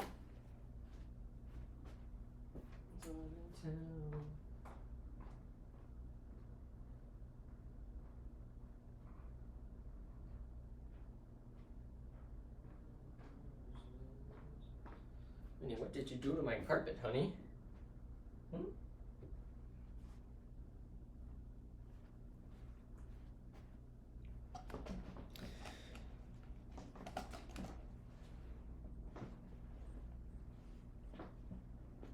Okay, let's see here. Let's see if we can get this working in the next hour.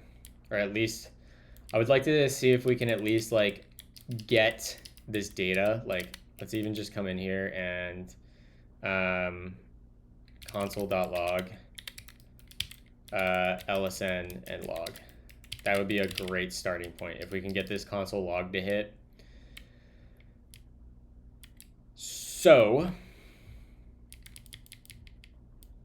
we have our Postgres replication service, and let's come up to this, and we want to, what would we call this?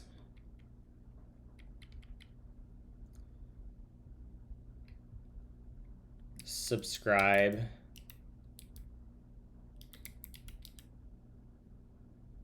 to CDC slot, I guess. And this is going to take a slot, and that's going to be a string, and it's going to return a stream where it's going to get a LSN, which is a string, and a log, which is any for now. We're going to end up making a schema for this, but for now, we'll just say this is an error, and I don't know if it has any requirements. So down here we get our Postgres client, and let's go ahead and get our const replication. Actually, yeah, let's call that a replication slot. Subscribe to replication slot. And we'll say replication service is going to yield star our Postgres replication service.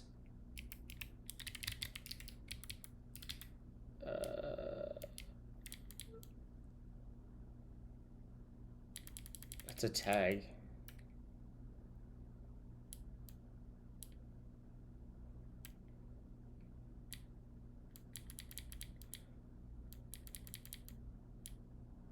Yeah, that makes sense. I would expect those errors. This, oh, forgot an equal sign. LOL. Okay, so we got that. And now we can come here and we can say const, what was it? subscribe to replication slot is going to take a slot, a string, and we're going to return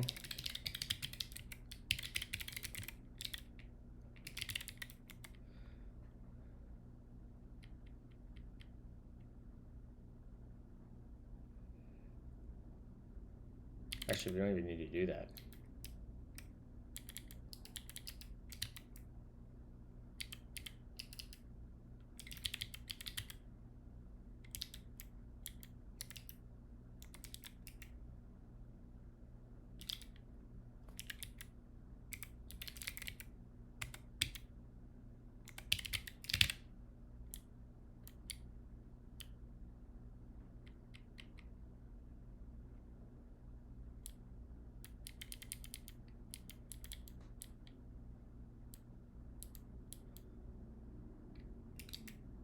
So theoretically then,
now this should be our, yeah, yep, check that out.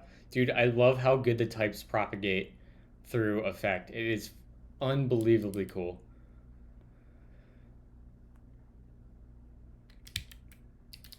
So really, let's just effect.log. Yeah, I guess change to E, and we'll just do this. And do an effect.onError, and this will be an effect.log error, right?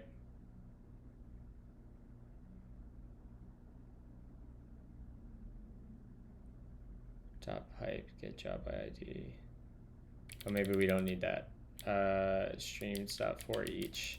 Well, that's inside the pipe.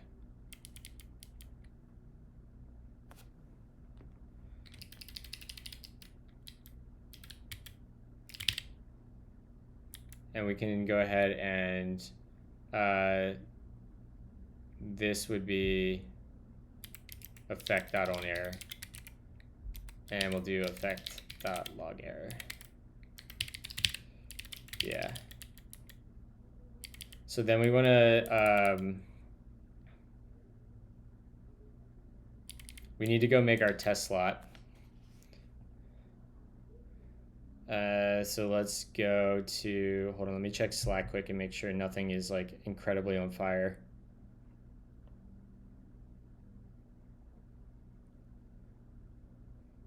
Threads. Okay, great. Nothing on fire.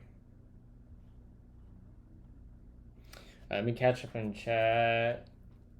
Have you ever worked with Google service accounts? I don't think so. Is it possible to store the credentials in an env file instead of the JSON file? I have no idea. You could write like a build script to copy it into an M file. If it doesn't.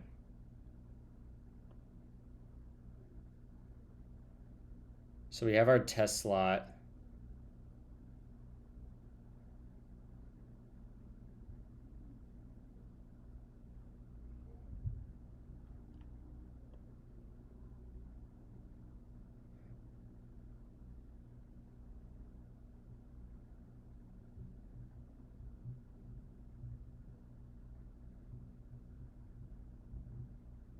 All right, do we think this is gonna work?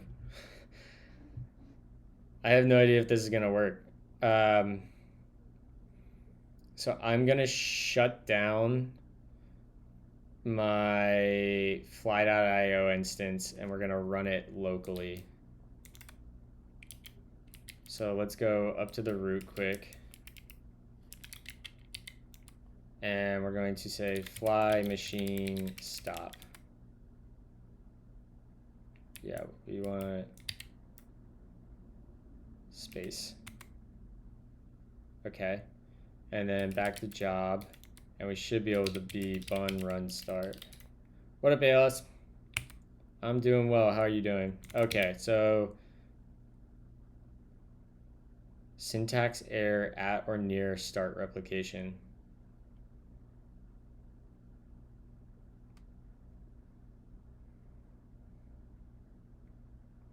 Okay.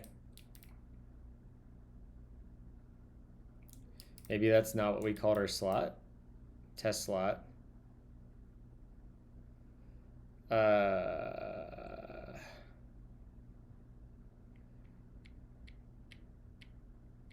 Let's see if we can just get a little node script doing the same thing, right? Because we can come in here.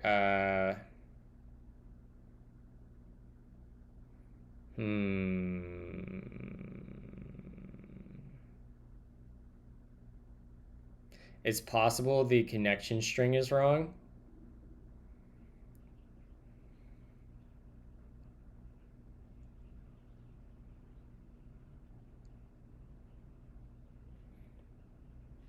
Yeah, okay, so let's see if we can just get this running in just a normal node script. So let's go back in here and we're gonna do a vsplit, close that. This is gonna be a new file. Let's just say replication test.ts, save that, go in there. And we're gonna grab down here, we gotta go to Postgres. Now at the bottom, we basically want to copy this code. So let's go ahead and just say const service is going to equal new logical replication service, and this is going to get a connection string, and this will just be process dot env dot we'll do this database URL, and then we get that, and then we're going to do a await service dot subscribe. I bet it's that plugin. We'll figure that out here in a second. But we'll do new W2L plugin, and then we get a slot, which will be test slot, and we can do a dot then, and we'll just do a console.log and a console.error. We don't need the function call, just pass the function. Yeah. All right. So let's add a log here, console.log, starting, and we'll come down here and say stopping.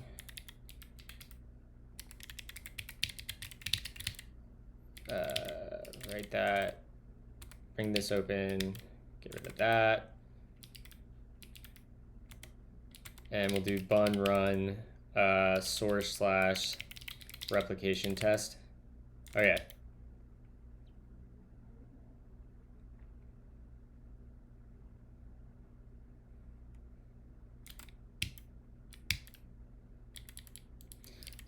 So it's possible this plugin is wrong or not right, or we have to install that plugin into Postgres.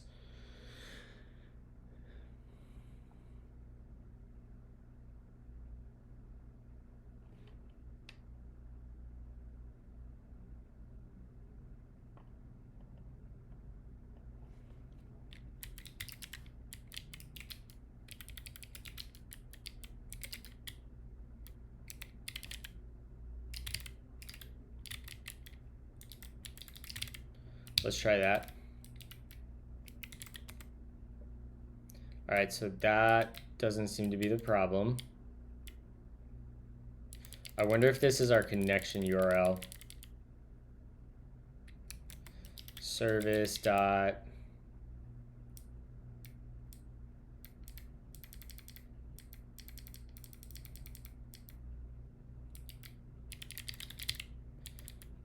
let's see if we can even connect with PG using this.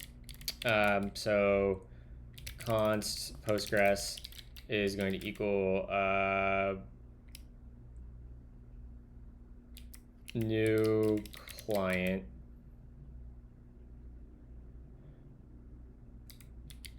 And we'll import that ourselves because it's wanting to import client from PG. And this is going to take basically the exact thing we have above. So let's yank around that, paste that in there. And do we have to do anything to connect this? Postgres dot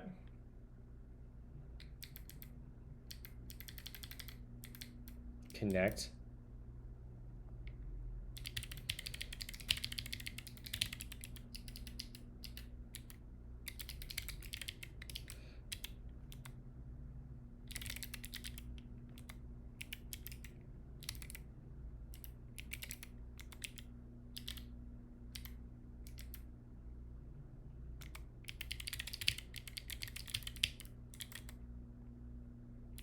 Okay, so that looks like it worked.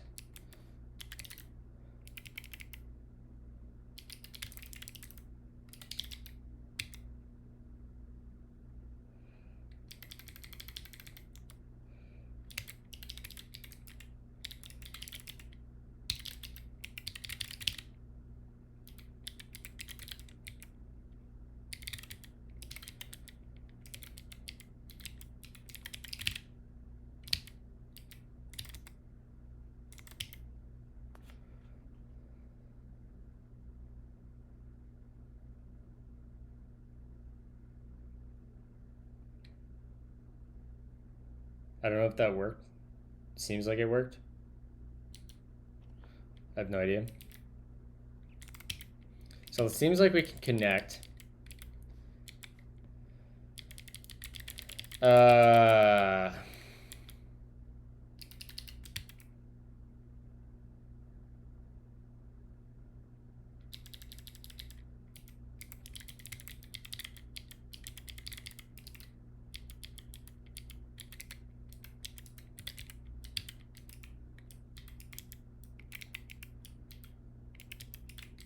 What is X? A query result. X dot rows.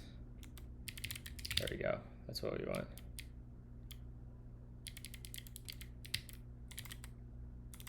All right. So that's working. We're connecting. So the connection string is not the problem.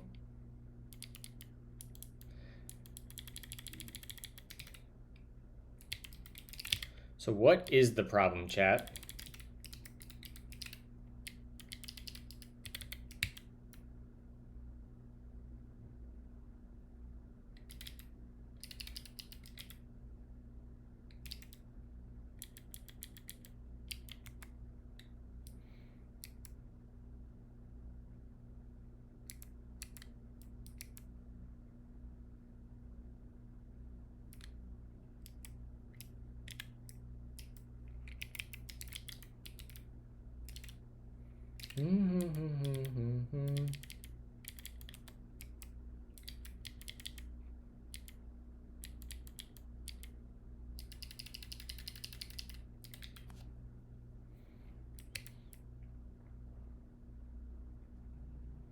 So we want the PG output one. Let's see if that works. Because PG output should be in PG output plugin. Yanking word down here, view and word, put that in there.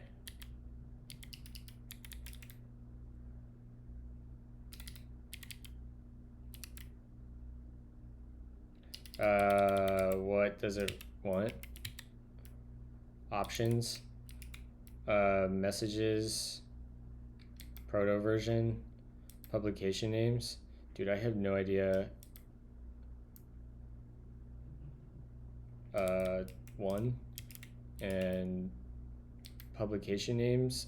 Dude, I have no idea what this is.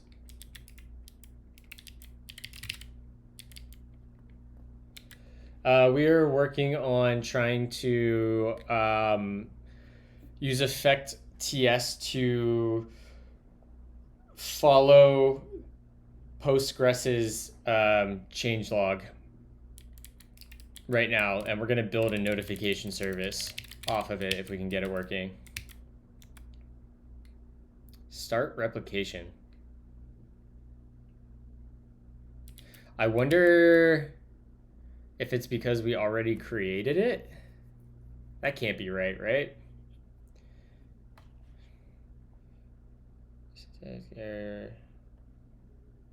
Let's see if there's anything in the issues about this. Oh god, the lag. Holy shit. Issues.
This is recursively calling itself?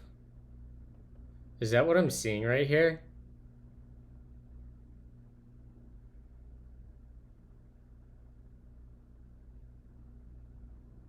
Why would it do that?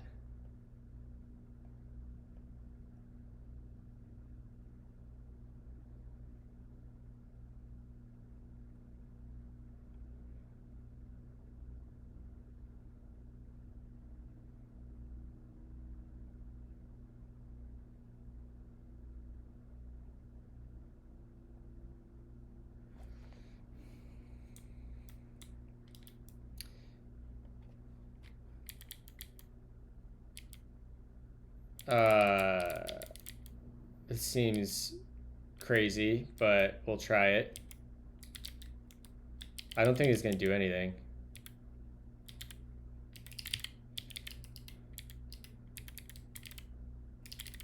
This seems like a bad idea.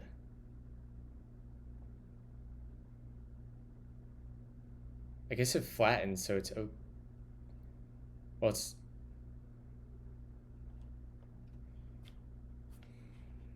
Functions describe the world.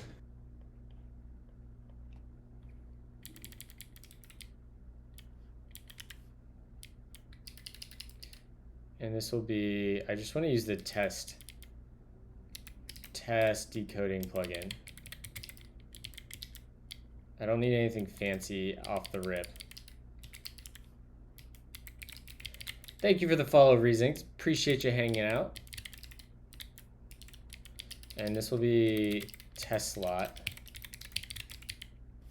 which we already know is a thing.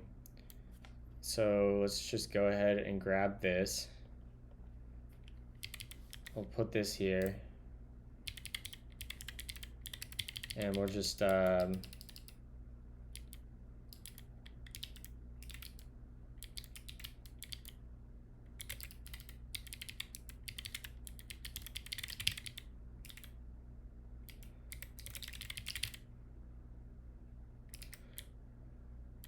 just log these. Console.log LSN and log. And we can set up some other listeners, right? We can be like service.on error, change around this, we'll get an error, and we'll just do a console dot change in word error, change in here error. And what other events can we subscribe to? On start, heartbeat, acknowledge. We'll do start and heartbeat. Does this get anything? Nothing. Okay, so we'll say console.log start event. And then the last one was heartbeat, right? Change in word, heartbeat. And does this get anything? It gets a... Fuck it, we'll just say heartbeat.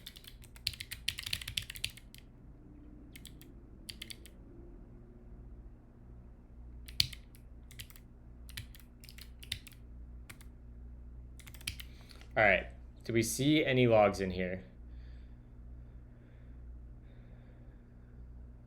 Starting, stopping.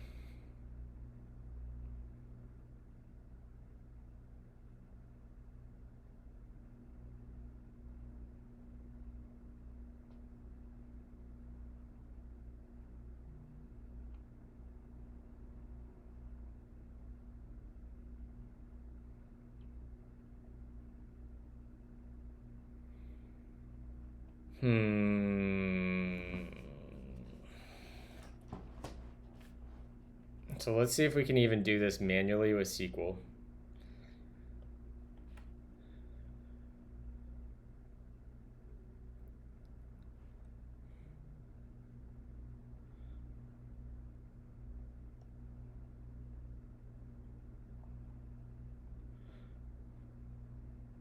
That's not useful.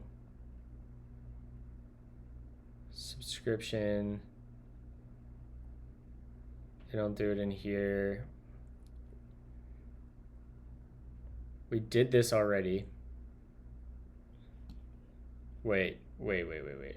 No, we called it test slot. Create logical replication slot. Oh, what is test decoding?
I swear we were looking at a article earlier where that start replication thing was there. Start replication Postgres CDC. I don't know. Slot. Get all the keywords in there.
All right, let's just follow the exact example. We're going to do the exact example that they have in the code. All right, we're going to come here and we're going to go here and we're going to paste that and we're going to run that. Boom. Ran. Test slot wall to JSON. Great. And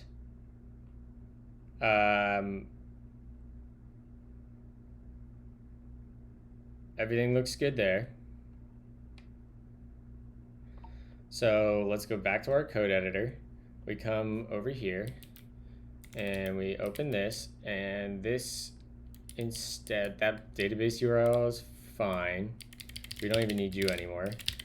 We don't need these because we know the connection worked. Yeah, that should be fine. This should be our wall to JSON, and the plugin name is actually going to be change in word. It'll be test underscore slot wall to JSON.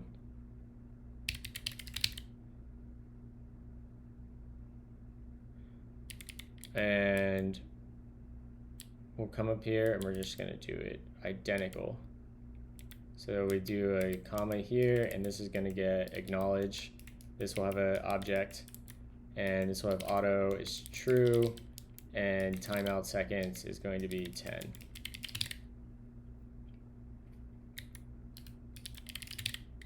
Okay, this is like the exact example that they have in the code, minus some of this extra logging. In fact, we can get rid of you. And we'll say this is starting.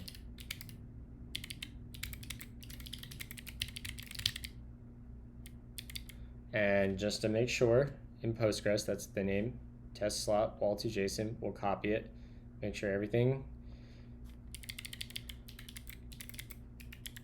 Yep, there we go. Dead. I wonder if it's bun.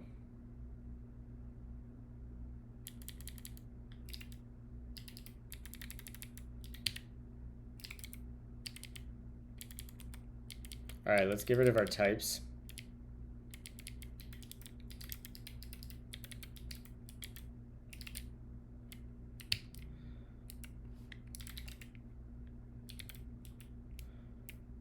Node run, node source / replication test.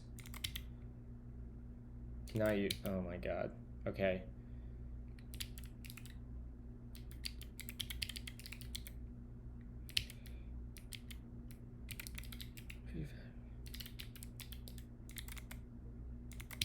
Okay. So we're still getting the error.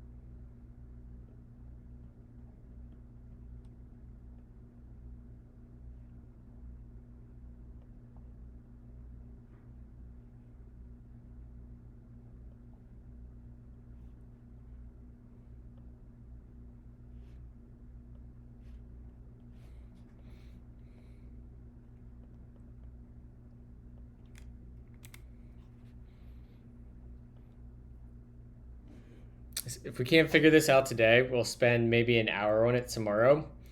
And if we can't get it, we're just going to go back and revisit our approach to doing this.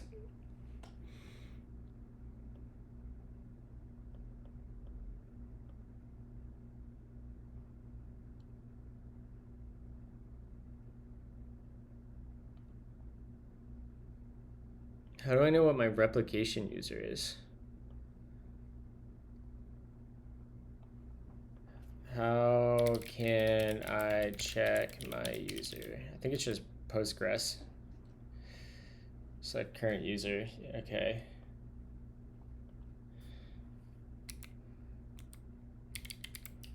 select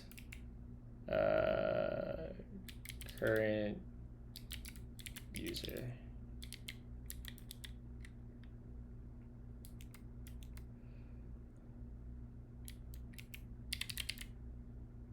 Why didn't that work? Oh, it's not a function. Postgres.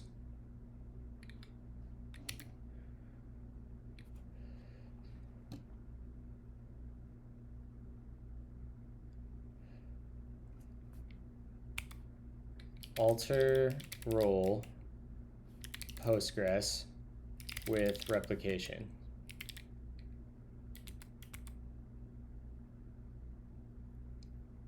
Okay.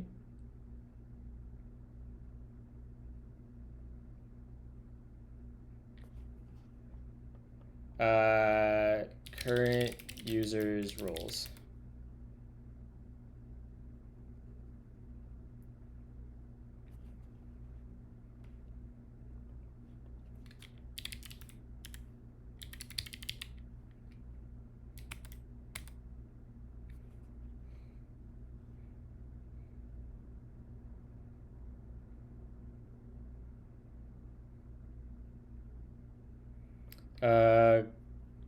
Query to check.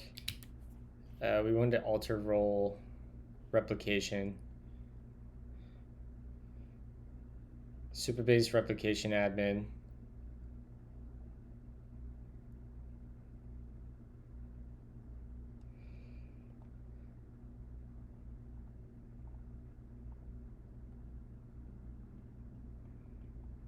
Actually, we'll just copy all that.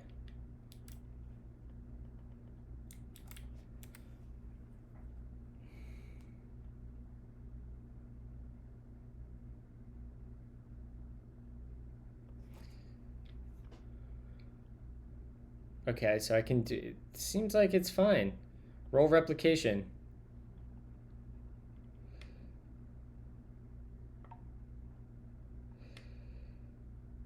Role name.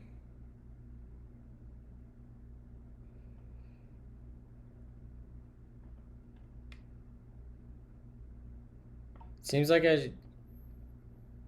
can this user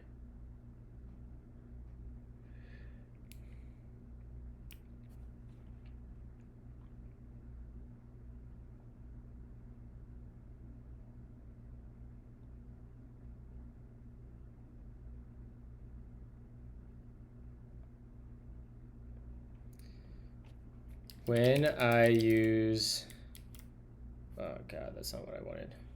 When I use v, I get the following error. I get an error. Here is my code.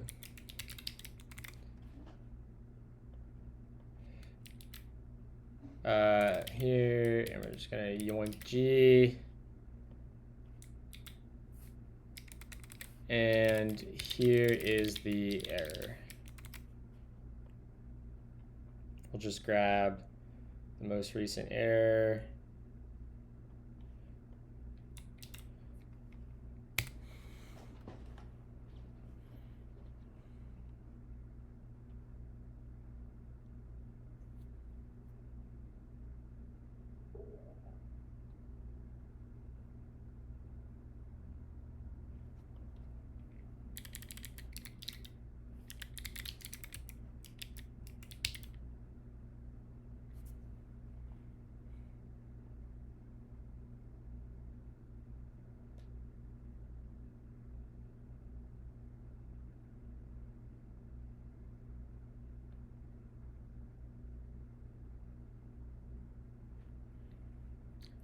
I remember seeing under the covers that the logical replication thing did that for us. Does anyone else remember that? Yeah, replication database.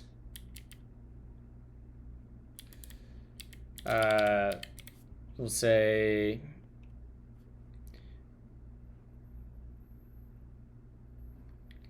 one PG replication PG logical replication constructs a client like so under the covers. Just throw that there. 2, how can I check that my user has the right role?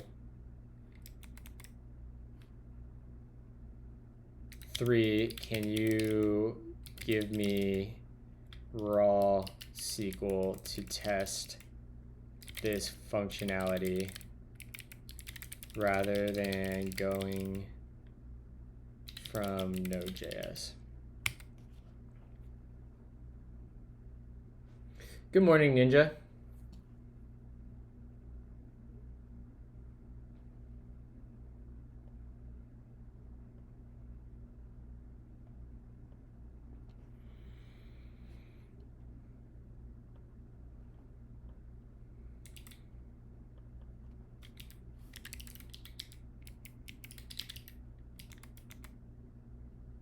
We have role replication.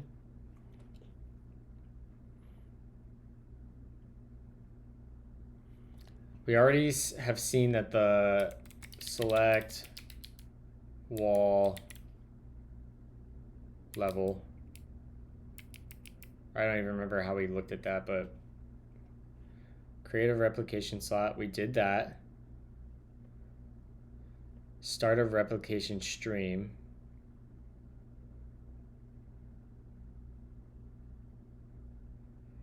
That's what it's doing under the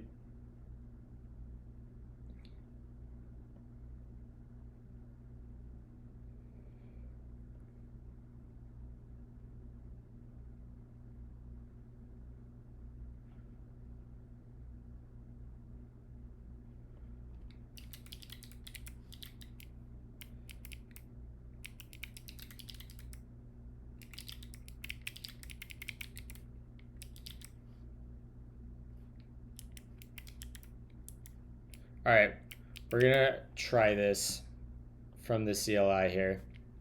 I'm gonna have to blur my screen while I try this. Let me come up here and we can wait a hot second. Here, and this is gonna give me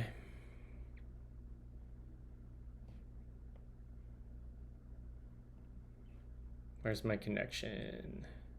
P-SQL. Yeah. Display connection pooler.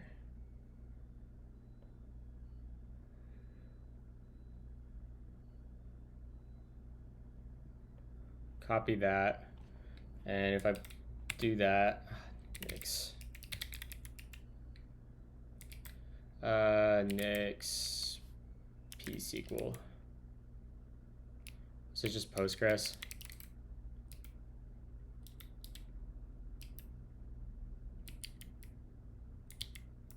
Yeah.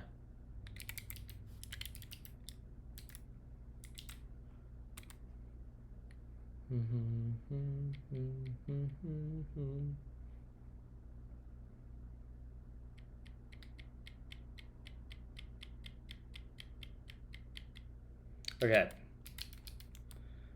So now we should have P-SQL. Yeah. All right, what's the password? So to grab my password, I can come up here. That's not what we want. We can go in here, and it should be cloaked. Yoink. And we can come down here and paste that in. All right, we're in.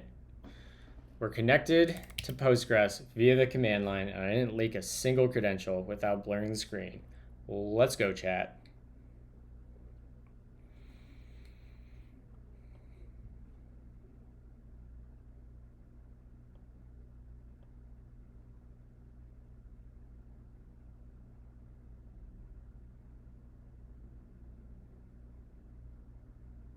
So we want this, and we'll just edit it here. And we know that we have a test slot, but let's not use the test slot. We'll use our we'll use the slot I have already. Where is it? Right there.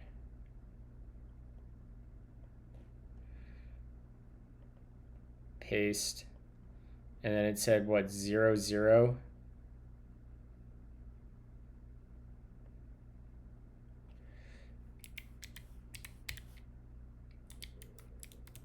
Is this correct?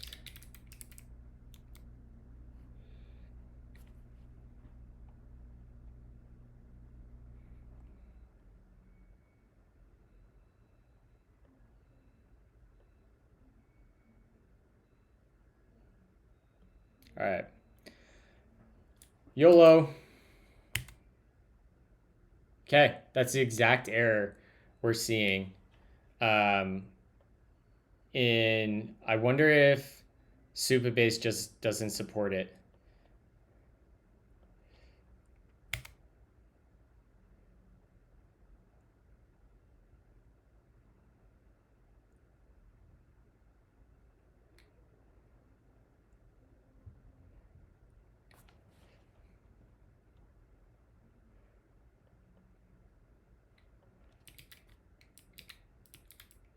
So that means I would come up here and I would say replication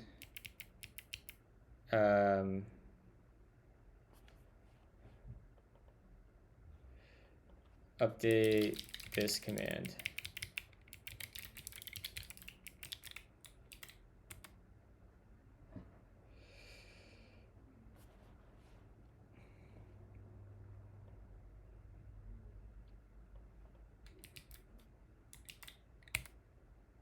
All right, let's go grab the password again, which is here.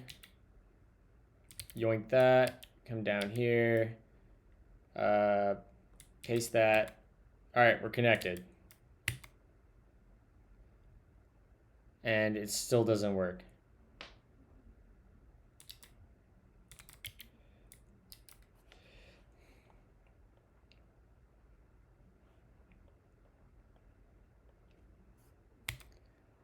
I wonder if Supabase just has it turned off.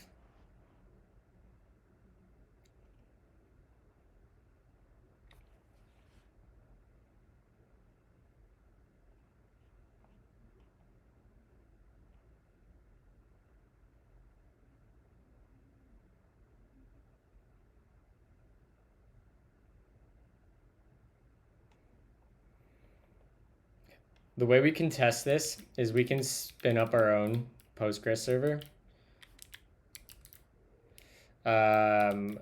We do make dir temp slash pg slash data, I guess.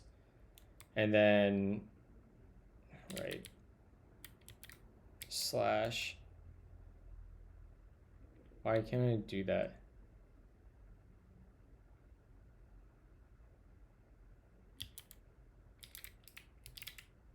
What?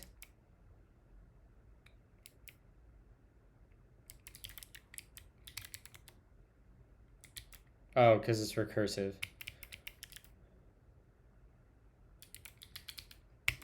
All right, and then what is the command to do this? It's like pg init or something. Hold on. Pg init db locally to temp data directory.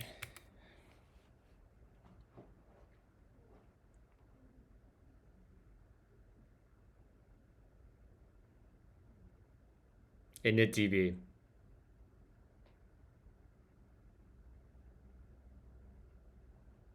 Yeah, okay, that's what we want. So we're gonna do, I didn't know make temp was a thing. We're gonna do init db, and it's going to be -d/d's nuts tmt/pg data. Do that. Great. And then we can start Postgres doing this. Boom, do that. Great. So we should have a local Postgres instance running now. And let's connect to that. I'll open this, minimize that. We'll add a connection. Data source, Postgres, and it's just going to be localhost. Great. Apply, okay. And then, great, we have that. And let's go back over to this. And we're going to have to check the write ahead log. So we have things, where is this? One of these is going to show me how this works, and I can't remember which it is. I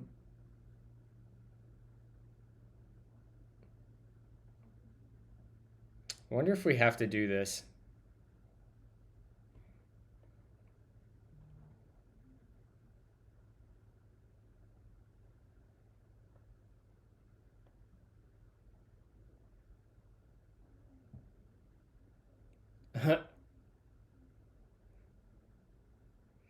I had no idea that was a thing.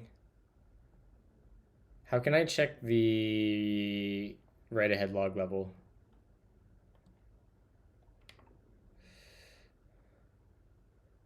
Show. All right, so let's do show wall level. And we're gonna run that.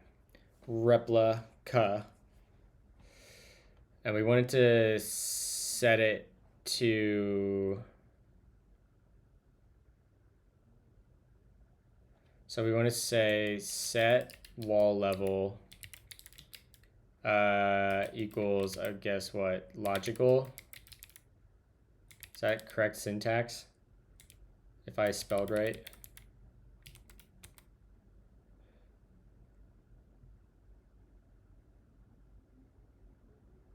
Okay, that's fine. I don't care.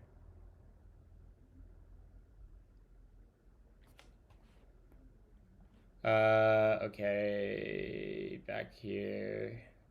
Set wall level PG.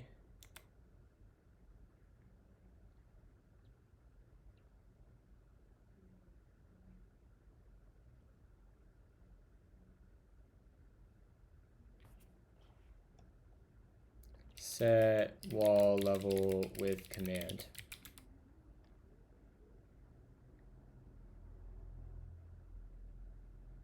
Alter, okay, do that. That's the command we want. All right, and then we'll do select PG reload conf. And then let's run this. Replica, okay, we might need to just restart like it said. How do I restart PG via PG control? Yeah, I know where my data directory is. So it's just this, okay.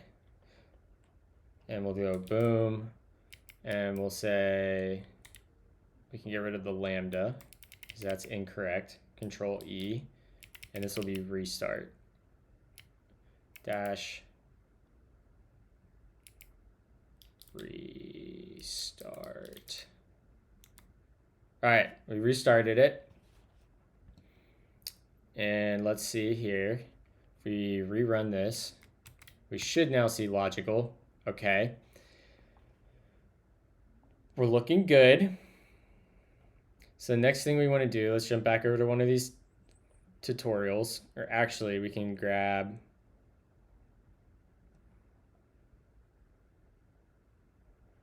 Let's see if my user, I think I'm Postgres. Whoa, what the fuck just happened? Postgres.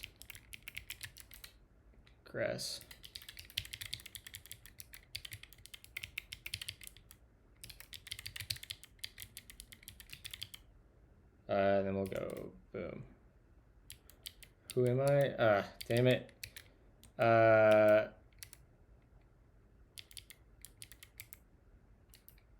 Why can I not get into insert mode? Thank you. Select current user. And I'm DM all right. Okay, great.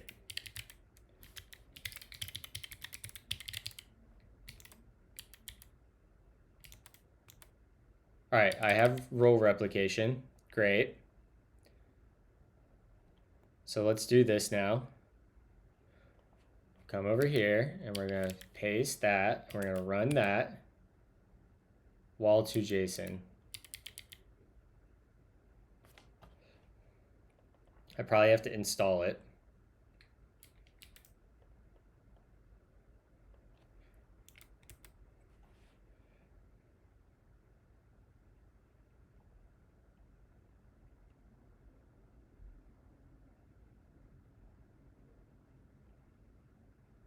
All right, this is annoying.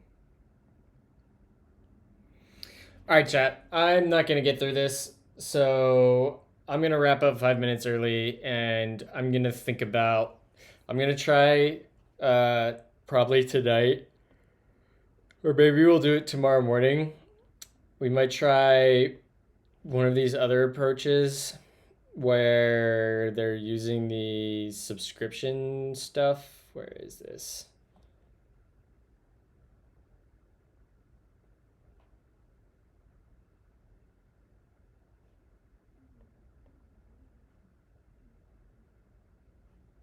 We can also pull this, I think.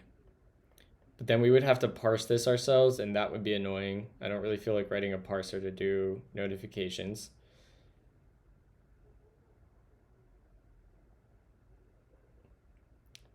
So this is probably what we want to do. This is what we'll try tomorrow in the first hour. And if it doesn't work, we're just going to do a really naive imperative version of notifications, because I have another app I want to build that's not this app anymore, and I kind of need it for myself. So that's what we're going to do. I was trying to set up Speaks the gospel of the camel. stream. I speak the gospel of the dunes. The sand is in my veins. CDC log or write-ahead log. Come ride a camel Postgres, with me and today. I was going to consume the change log, and when particular things change in the database, I was going to asynchronously write back to the database for a notification table. That way I can like isolate all the notification logic to one spot. But yeah, remember when we pair programmed almost? Haha, good times. Yeah, we gotta get back to it, Bad Cop.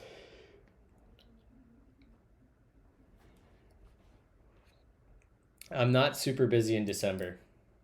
Hopefully I don't have to go to Pennsylvania. If I have to go to Pennsylvania, then I might be busy, but otherwise I should have downtime in December.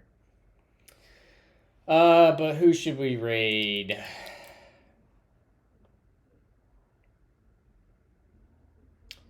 We got Janet. We raided her yesterday. Maybe we'll raid her again. Or did we raid Prime yesterday? I can't remember.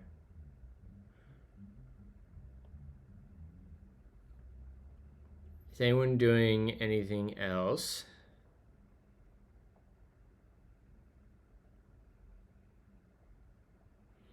Interesting. Man, I wish this was split into game dev and normal dev.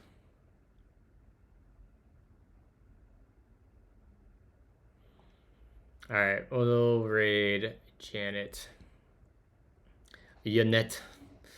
All right, y'all. Have a lovely Thursday, and we will be back tomorrow morning, and we'll try a couple more things to get this work. Otherwise, we'll just do the boring implementation and just knock it out quick. And yeah, then we're going to build a tool for syncing transactions between YNAB and YNAB being you need a budget, and Splitwise.